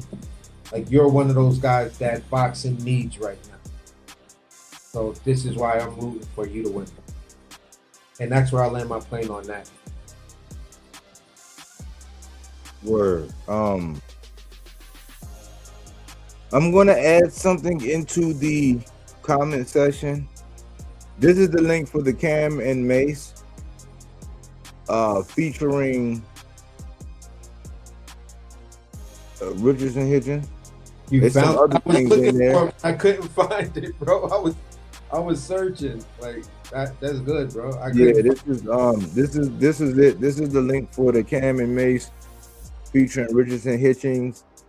And just so that when we come back and we bookend it, this situation is going on with what he said and why Aaron Jones, thought it was significant to mention this one, so that everybody know when we come out and cook. If you have not seen this, just move on to the next live or the next video, and or the next short or the boxing trivia or whatever it is, to keep you off of this one. But if you have not done the research or at least listen to it, don't even, chime in when we cook on what we heard. I haven't heard it yet. I'm the type where I don't speak out of ignorance. I only speak on things that I feel assured of and I have a strong grasp of. I got a memory like an elephant with a photographic memory, so I'm a computer. So I don't do that. I'm not going to speak on it until I see it. And since Aaron Jones, one of the 300, say, hey, check it out, he at day one. He been down like when nobody else was here, he was there. So I gotta, pay attention to what he said, because he's giving a pause. I put out a short with AC. I put out a short with Aaron Jones. I put out a short with Melazar today. Some of them already got, like, I did it right before we went live. Some of them already up around 250. I seen one that's like up around 250 where, like, we putting the information out there, man. Like, you're not going to be able to, like, get around because we putting bookmarks and we spraying, we going in, we eradicating hives. You know what I'm saying? We pregnant roaches, like, we slaughtering. You know what I'm saying? No mercy. No surrender, no retreat. Ain't that right, AC? Oh yeah, definitely, bro. So this is the link, you know what I'm saying? So let's do our due diligence, man. Let's have a fair conversation because I'm 45 years old. You know what I'm saying? AC's like big bro, OG. I'm 57, we bro. ain't got time to be arguing, like Ply said. You know what I'm saying? Let's make it official and have a debate. Otherwise, shut your bitch ass up. And that's where I'm at. It's like, look, the information is right there. You want to debate on it? Let's debate on it. So at the end of the day, this new way of doing things is just like, it's out there. We're gonna cover it. So when you tune in, you know exactly what we're talking about and things like that. So, we're still probably gonna do the same way we did with the Oshaki thing. Pause it, have a little bit of comment about it, so we could really chop it up if it lives up to what it says. And I don't doubt Aaron Jones, so I'm looking forward to it. Well, the only thing I really want to say is, one, we was concerned about Andy Hirooka, and this would have been a big deal because rumor has it, had Andy Hirooka not had, got through and did whatever, they was going to elevate Frank to get a shot with Gary Antoine. I was like, man, the boxing gods, man. You know what I'm Wow. saying? I already, you know what I'm saying, pay my tithes, but shit, I would have had to get a boxing guys old offering and we would have got that. Shit, that's just like, all right. I mean, even though I want to see this, like I think this is important, and this is why I respect Gary Antoine, because he knows he has a defense. He respects everybody. His big brother is, 6 years, 352 days, got ducked by everybody at 126. Longest reigning champion with the WBC. That's that guy. You know what I'm saying? Like, I like his approach and his philosophy, and Hirooki is dangerous enough. This is not one of them guys. This is one of them guys that, like, one of the darlings, they'll just be able to just, like, they'll be able to, like, how people did Bakram and people just like, oh, yeah, no outrage. Yeah, they would have did this guy like that. And they have done it. So, we thought he didn't get a visa. He got his visa. Yes, it's he's up against it. So I'm gonna factor that in to the equation. That with what I think it was like a 17 or 19 month layoff. I had already been looking at it, and I'm saying, yeah, my man should get this because it's been 17. I think it was 17 months. But he did stop Ishmael Barroso. He don't have the style to where it's like inactivity would affect somebody that was a pure boxer more than it would affect him. But he's a boxer puncher with a special set of skills like Liam Nielsen. So 17-month layoff, acclimation, that is a real thing. I think that was a factor with like whether the Normans come out and say it. I know he was overwhelmed, and all this and all that, but I think acclimation was a factor. And they saying this man got like here, like now it'll be like 22, 23, but like when I heard about it, it was like 17, 18 hours ago because of a visa issue. So we got that, but they said we would have got Frank versus Gary Antoine had that man not got his visa approved, but he landed very, very dangerous. I like Gary's approach because he knows that he's dangerous and he want that pelt on his wall. Remember? Yeah. Rayo Valenzuela went the distance and Alberto Puello in a close decision. In my opinion, it was very decisive opinion for Puello, but it was still close, in my opinion. Those are the only guys that actually survived with Gary Antoine. Yeah. He knocks everybody or stops everybody else.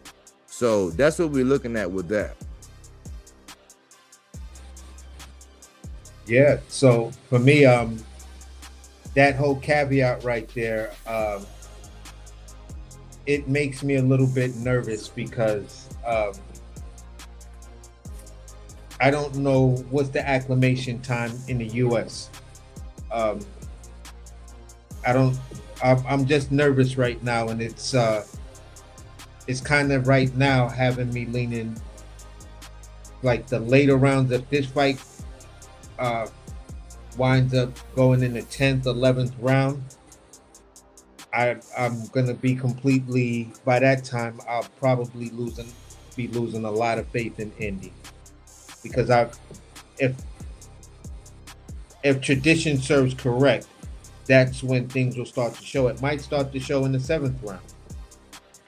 So somewhere between 7 and 11, I'll be looking for changes. I'm hoping that, by the 2nd, 3rd round, he's by the end of the 2nd, or hopefully by the end of the 1st, because for me, it's like Gary's going to realize something and he's going to put his foot on the gas. And we may see something crazy like it's Andy Hirooki getting stopped 1st, 2nd round because these minor adjustments and the layoff and fucking around with a Gary Antoine, it may just be too much. And it's just the perfect storm for Andy to lose, and that's my biggest concern right now for him. I want to see a great fight. I'm a fan of both guys. I've been watching Andy Hirooki for a nice little minute, and I respect what he does over there in Japan. And for him, if he should become victorious over in Japan, it puts him at that Inoue status. He's trying to get the the big money people in boxing to want to back him. You know what I'm saying? He's your I'm trying to think of a quintessential fighter that has all the potential, but doesn't have. Well, okay, here we go. Gary Antoine Russell, Frank Martin, Richard Hitchinson. You know, guys like this. This is like the Andy Hirioka of Japan. Guys that are very, very talented, very, very good, but they just need the machine behind them. And once they get the machine, you'll start to see those tweaks and that level of confidence start to rise. So he has something to win and he has something to lose.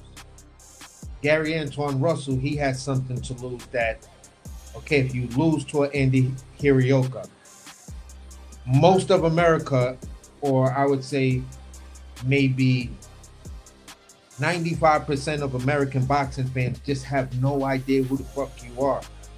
And if Gary Russell should lose to a guy that most of America doesn't know, it puts him in that Charles Conwell category. It puts him in possibly the Brian Norman, the Sabril Matias, that we're looking for something different.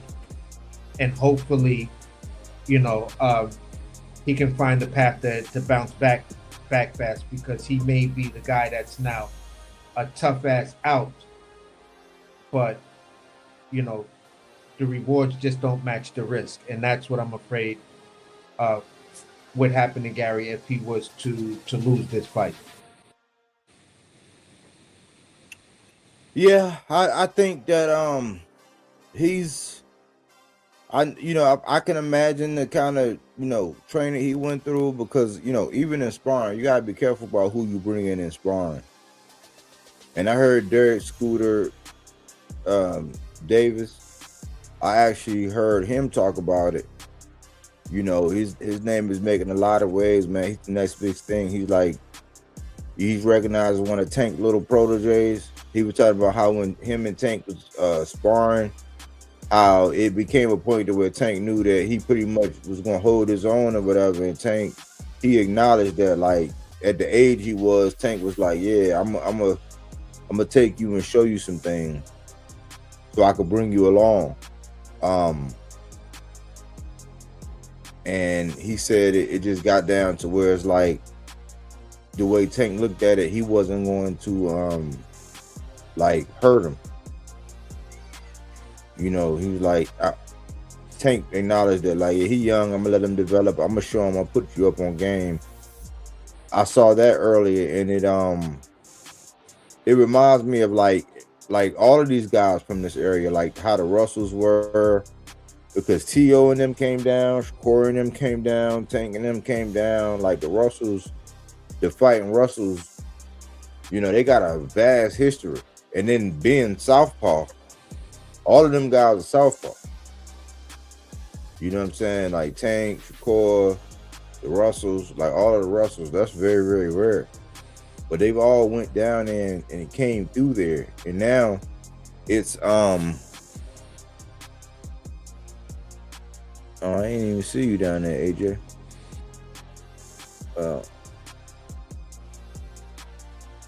I don't even know how long you've been down there, man. My bad. What's going on, man?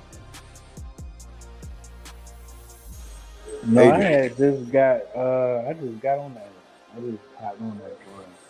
Oh.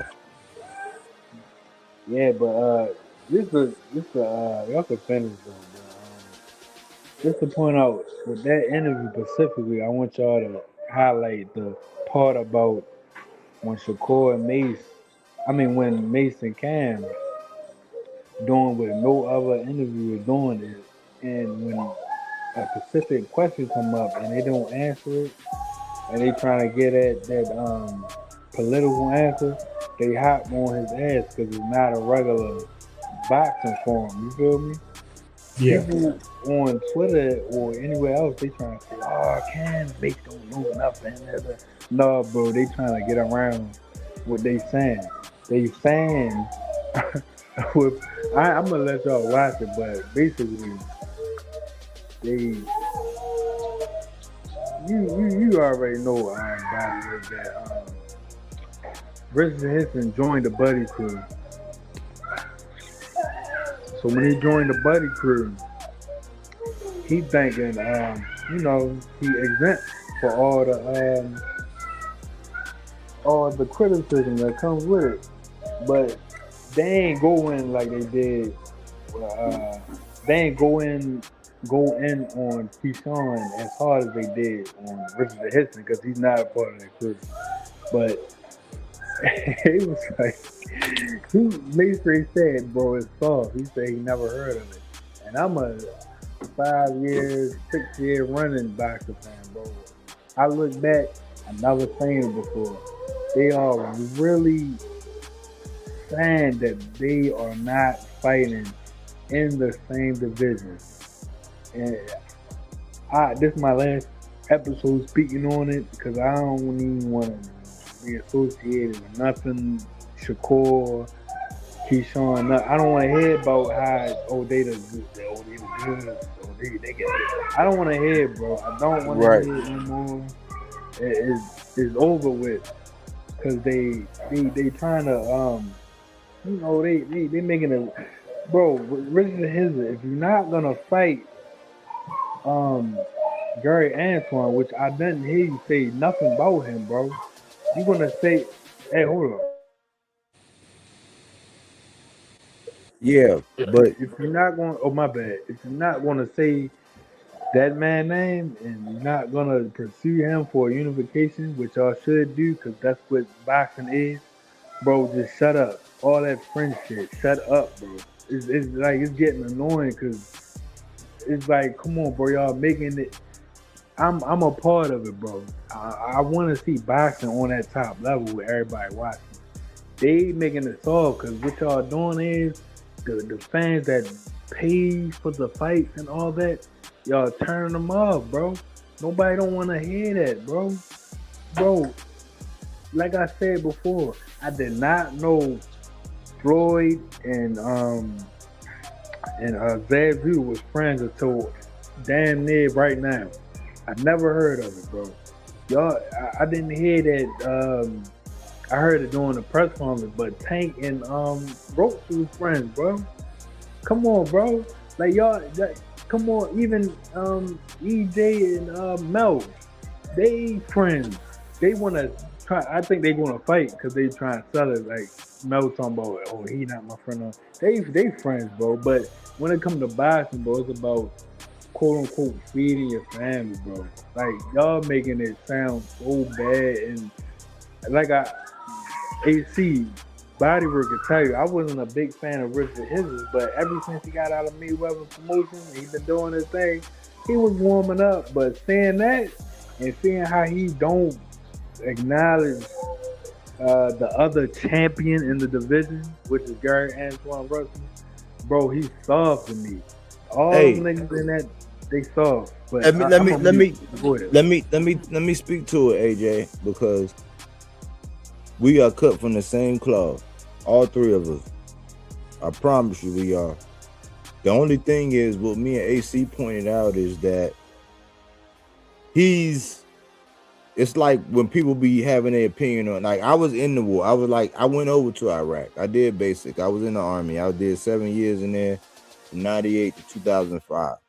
So it's like being in there and then seeing what the newspaper clippings is and being in that game, it's like you got to be whatever. What we're seeing now is with this vast network, and this is what Tim Bradley, I think Tim Bradley might get kicked out of the whip after what he said today, but with Ward and all the powers that be and being able, because remember, he's a free agent. He's not even with Eddie. So just for him to get the level of opponent that he got, I'm like, cool. Like everybody else shitting on it, but I'm like, dog, you working your shit because you doing this as a free agent. You defending your strap against a guy of that caliber. It's on a big card. You gonna get notoriety. If you stop this dude, like, bro, you gonna cement yourself. The thing is, he really can't say what he wants to say about Shakur and all that. He can't be like, man, fuck that shit, man. I don't give a fuck how much bread it is. I'll push his shit in. Like, yeah, we done sparred. He will get, if you think he blackballed now, he'll get really blackballed. I am not making excuses for Richardson Hitchens, but this is also why I said I think he's the smartest of that crew. And people probably were like, huh? Yeah, he the smartest one. Why? Because he came, I did a video, and I swear, I did a video one day and I said, yeah, I said, man, how do you think that's your man's when your man's gave your opponent to his little man?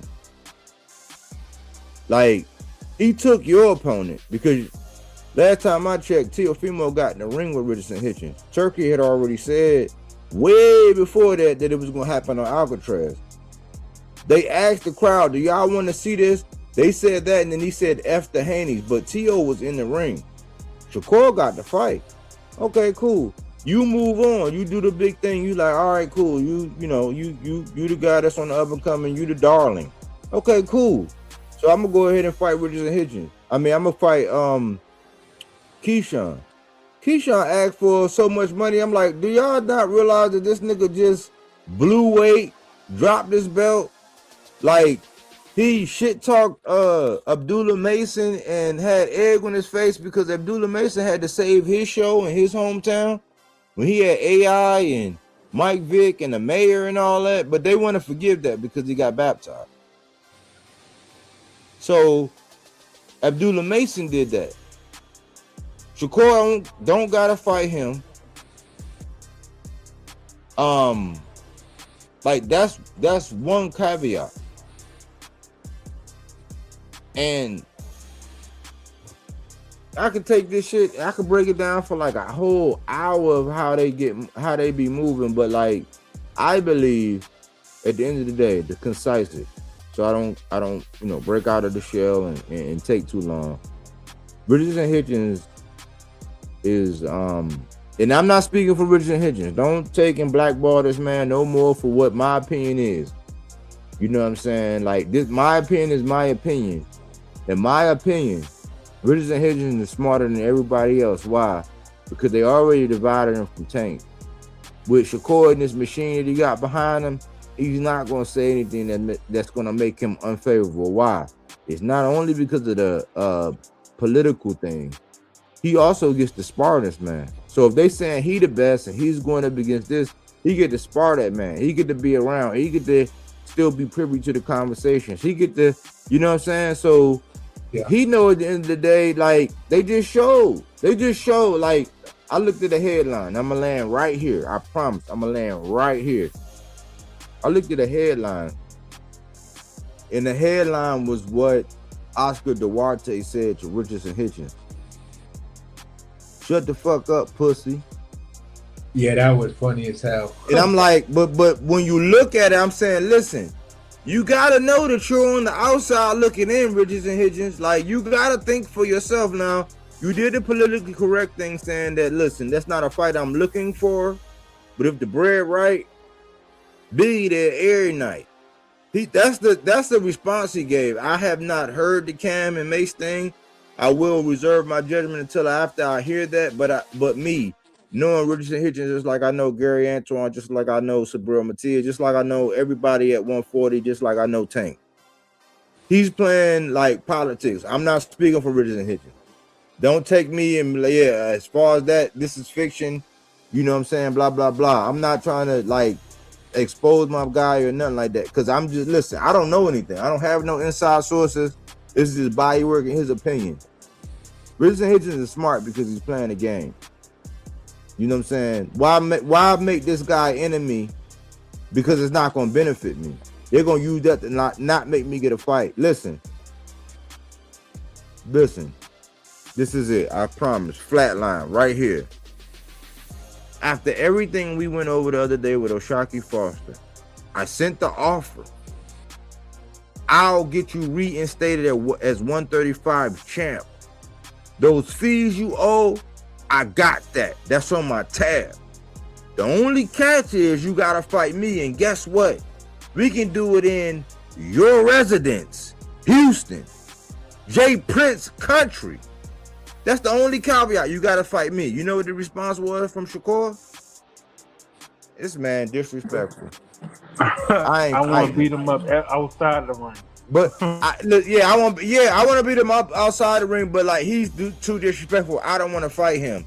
You don't think Richardson Hitchens done seen and heard that? It's like I gotta keep this guy as my ally forever long. I know I'm not up under the wing like Keyshawn, but like because of the game and the fights and the fact that I'm a free agent and Eddie won't even bail me out. You know what I'm saying? Even though I got a belt, they showing you clear as day. People don't want to acknowledge that, but he's playing the game. And he got to for the business, like AC said, to the credit of AC. For the business, he has to do that. Not for boxing. I always say, listen, he's gonna have my support. I'm gonna have his back as long as his moves keep making sense. I understand what you're saying and what you're doing in these interviews. As long as your moves line up and I can follow the bouncing ball all along and justify what you're doing, okay, cool. But I'm not bending over backwards for nobody. Why? Because even me being myself, it don't get me nowhere.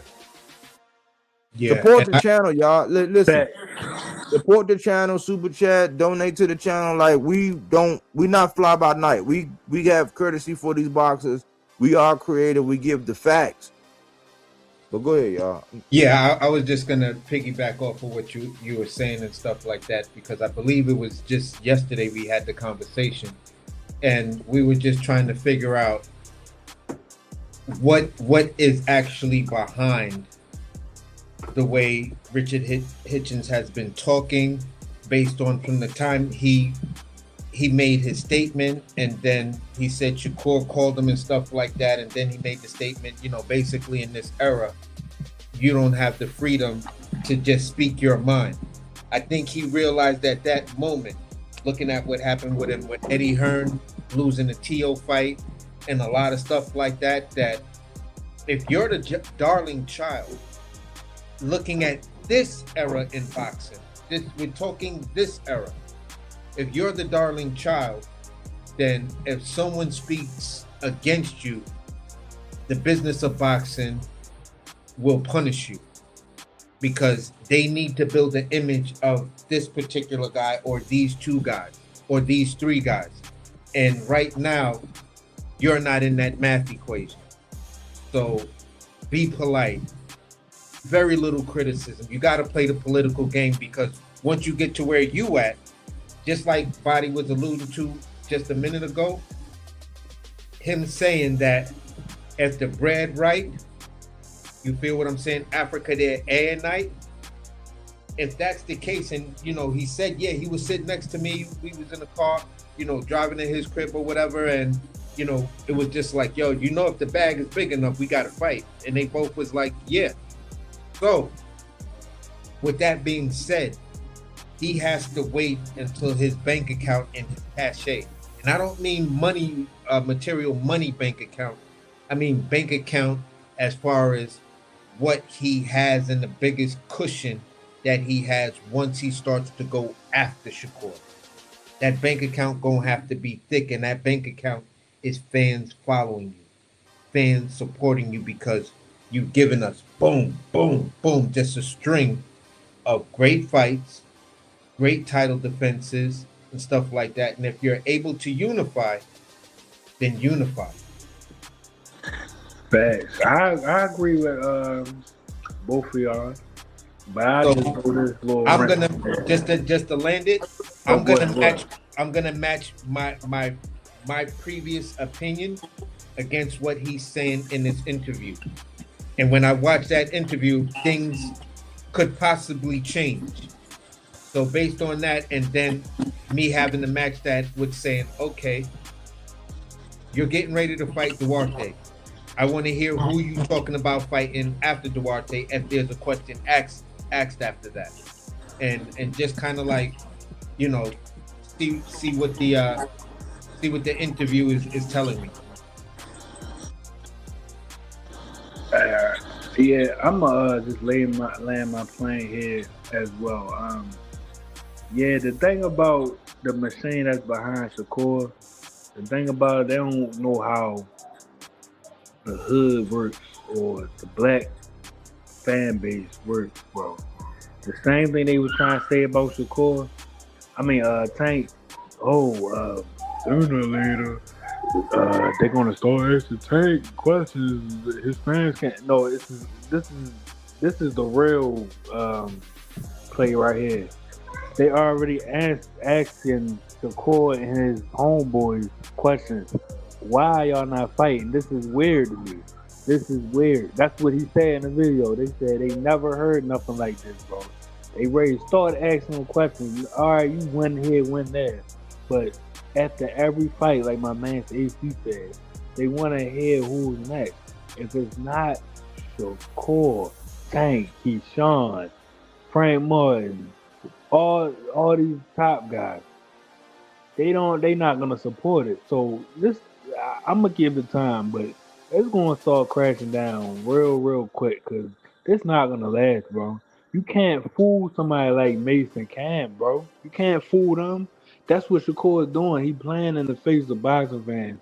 He contradicting himself live interviews. He not contradicting himself from this interview to that interview.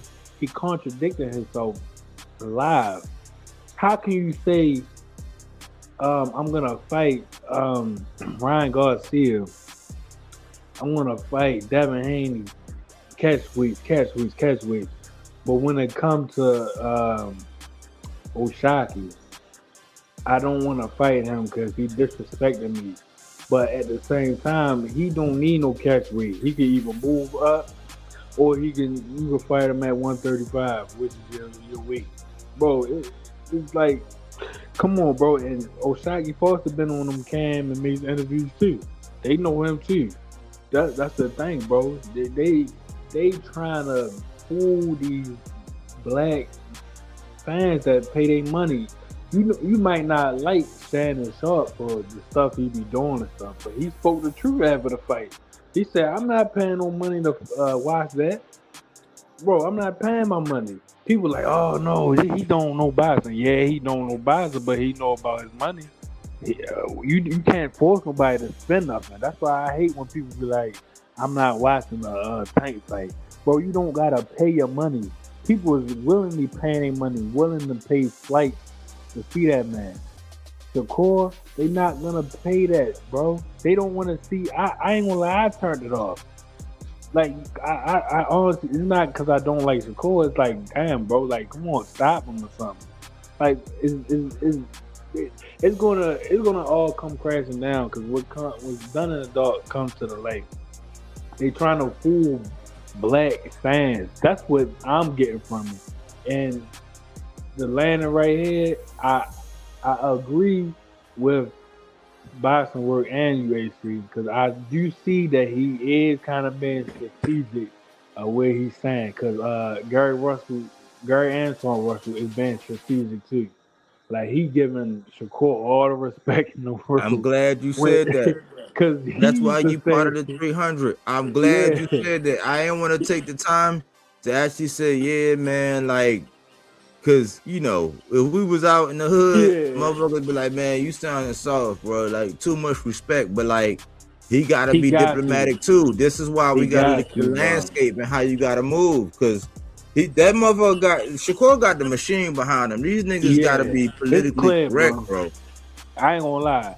They call that man the face of boxing, bro. It's a wrap. It's done. It's even Mike Cat. That's my man's boxing word say. Mike Cat. They put a poll up. Which boxer is the best from they put a whole bunch of boxers up there. Mike Cat gonna comment and say easily Shakur because he holds the lineal belt. Bro, he didn't 140. They say who's the best at 140? They say Shakur because he holds the lineal belt. Somebody commented like he didn't even clear it out yet. How can you name him the best when T.O. lost to freaking Cam Bosis? Like bro, come on now. That's what I said. I said, man, like when they be saying clear out, because undisputed don't even mean clear out. Because think about it. The history bucks are gonna report that Bud was undisputed at 168 because he beat Canelo. Did he clear out the division? Fuck no. No. Devin got emailed the belt when Loma got elevated to something I was complaining about in real time with the WBC. So all these newcomers, all these Johnny come latelys, you know what I'm saying? Y'all can go eat a foot long, a half smoke, a quarter pounder with a schlong, a sausage, a half smoke, whatever you want to call it, a weenie. You know what I'm saying? Because I was on it saying, listen, man, they can't be doing that.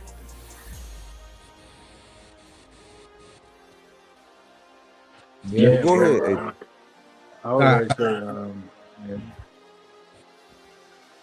Yeah, that's been kind of like my issue with a lot of what's going on. It's okay, you become lineal. You have all of these accolades. How many defenses, title defenses, do you have once you reach the highest of the high? Once you get there, it's like, I did it, so I don't need to defend this shit, I'm out. And then it's just like, you just fucked up that whole division, right? Like, because now you broke a chain, you established something there, and then you broke the chain. For what? Just to say you can do it?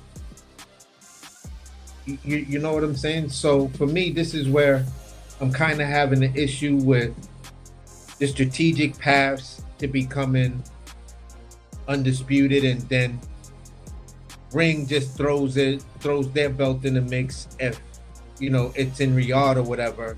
It's like, yeah, now we have, and it's like, bro, hold on, time out.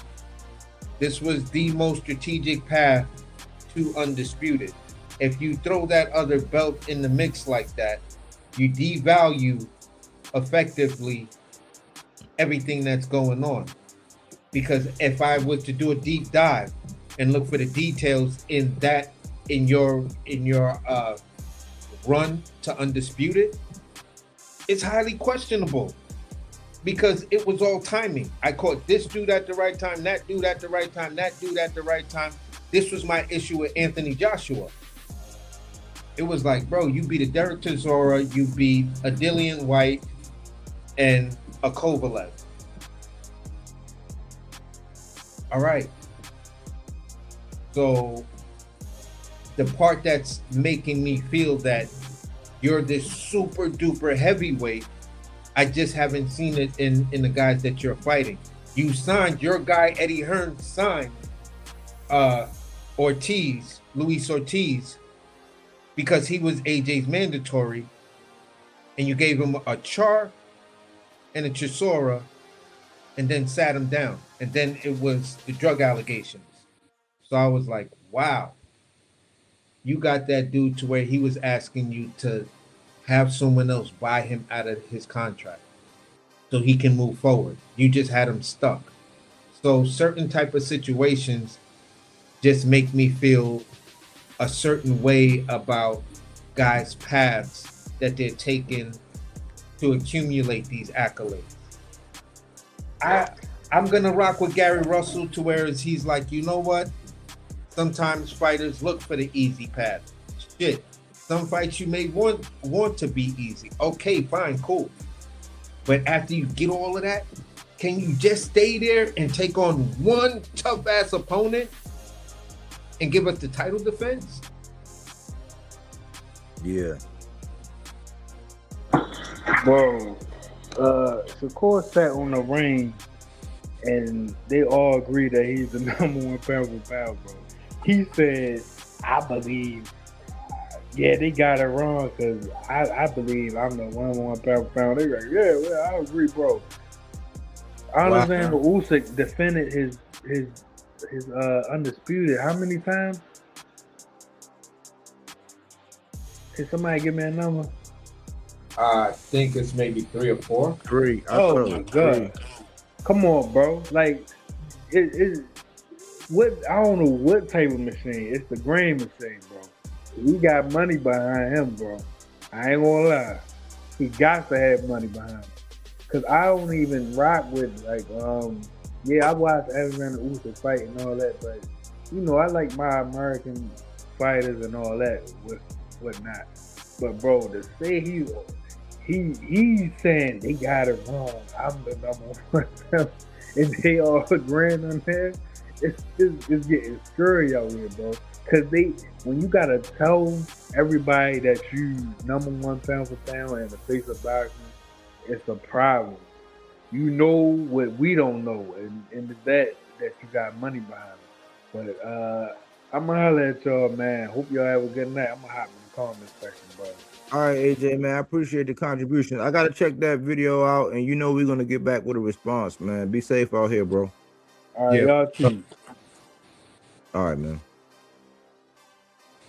Yeah, for sure. I'm on that same type of time. I've already got the video queued up, so pretty much once we, conclude what's going on here, that's the first step. That's the first video I'm actually looking to watch and things like that. So, yeah, I definitely want to see it. So, thanks for putting this onto it and stuff like that. We'll see what it brings. Word, you gonna land your plane, man, and Yeah. good job, man. Good job. Like, and even if we always evolving. So I know we all our own worst critics. I know that if you think like I think, you're gonna be overanalyzed. I think it was a wonderful episode. Like, so I wanted to say that outright. You came with a lot of facts. Like, and this not from me. Like, this is from Johnny Allison. This is from AJ. This is from everybody in the peanut gallery, man. So you did your thing, man. This is the first of many. And it's only up from here, man. We're not gonna stop. How you want to land, bro? This was extremely fun. This was, for me, something that's eye opening, and now it's giving me an idea of like my kind of style of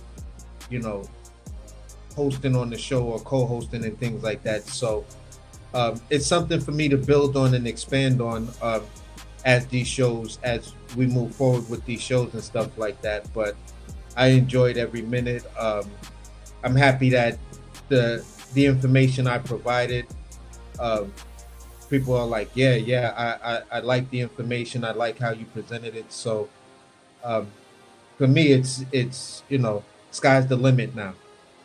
You feel what I'm saying? I'm completely tapped in. So I'm just looking forward to what's the next one, and what our next show is going to be, and stuff like that. And I'll just start to take more notes on how to clean up some of my transitions. So I'll just say it like that. And at the end of the day, man, great show. Happy everybody chimed in. I'm happy for all the support that you guys gave me, and I cracked my V. I cracked my V on social media today, so I'm good. So word, much appreciated, man. Yeah, on to the next one, man. Make sure you like, subscribe.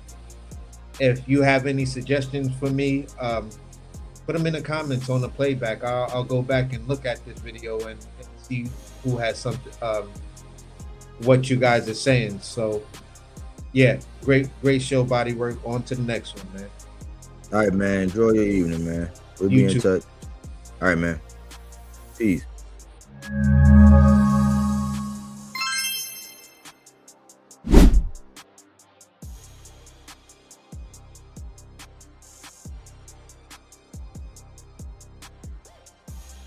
Well, there you have it, man. Another great one in the books, man. The devil in the details.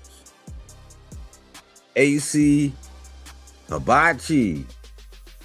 Putting a lot on your mind, man. Just putting stakes in the ground, being honest in the conversation.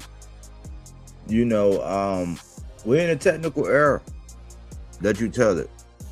If the quote-unquote face of boxing is technical, we got to be technical too in our assessments. You can see the 300, man. They do their research.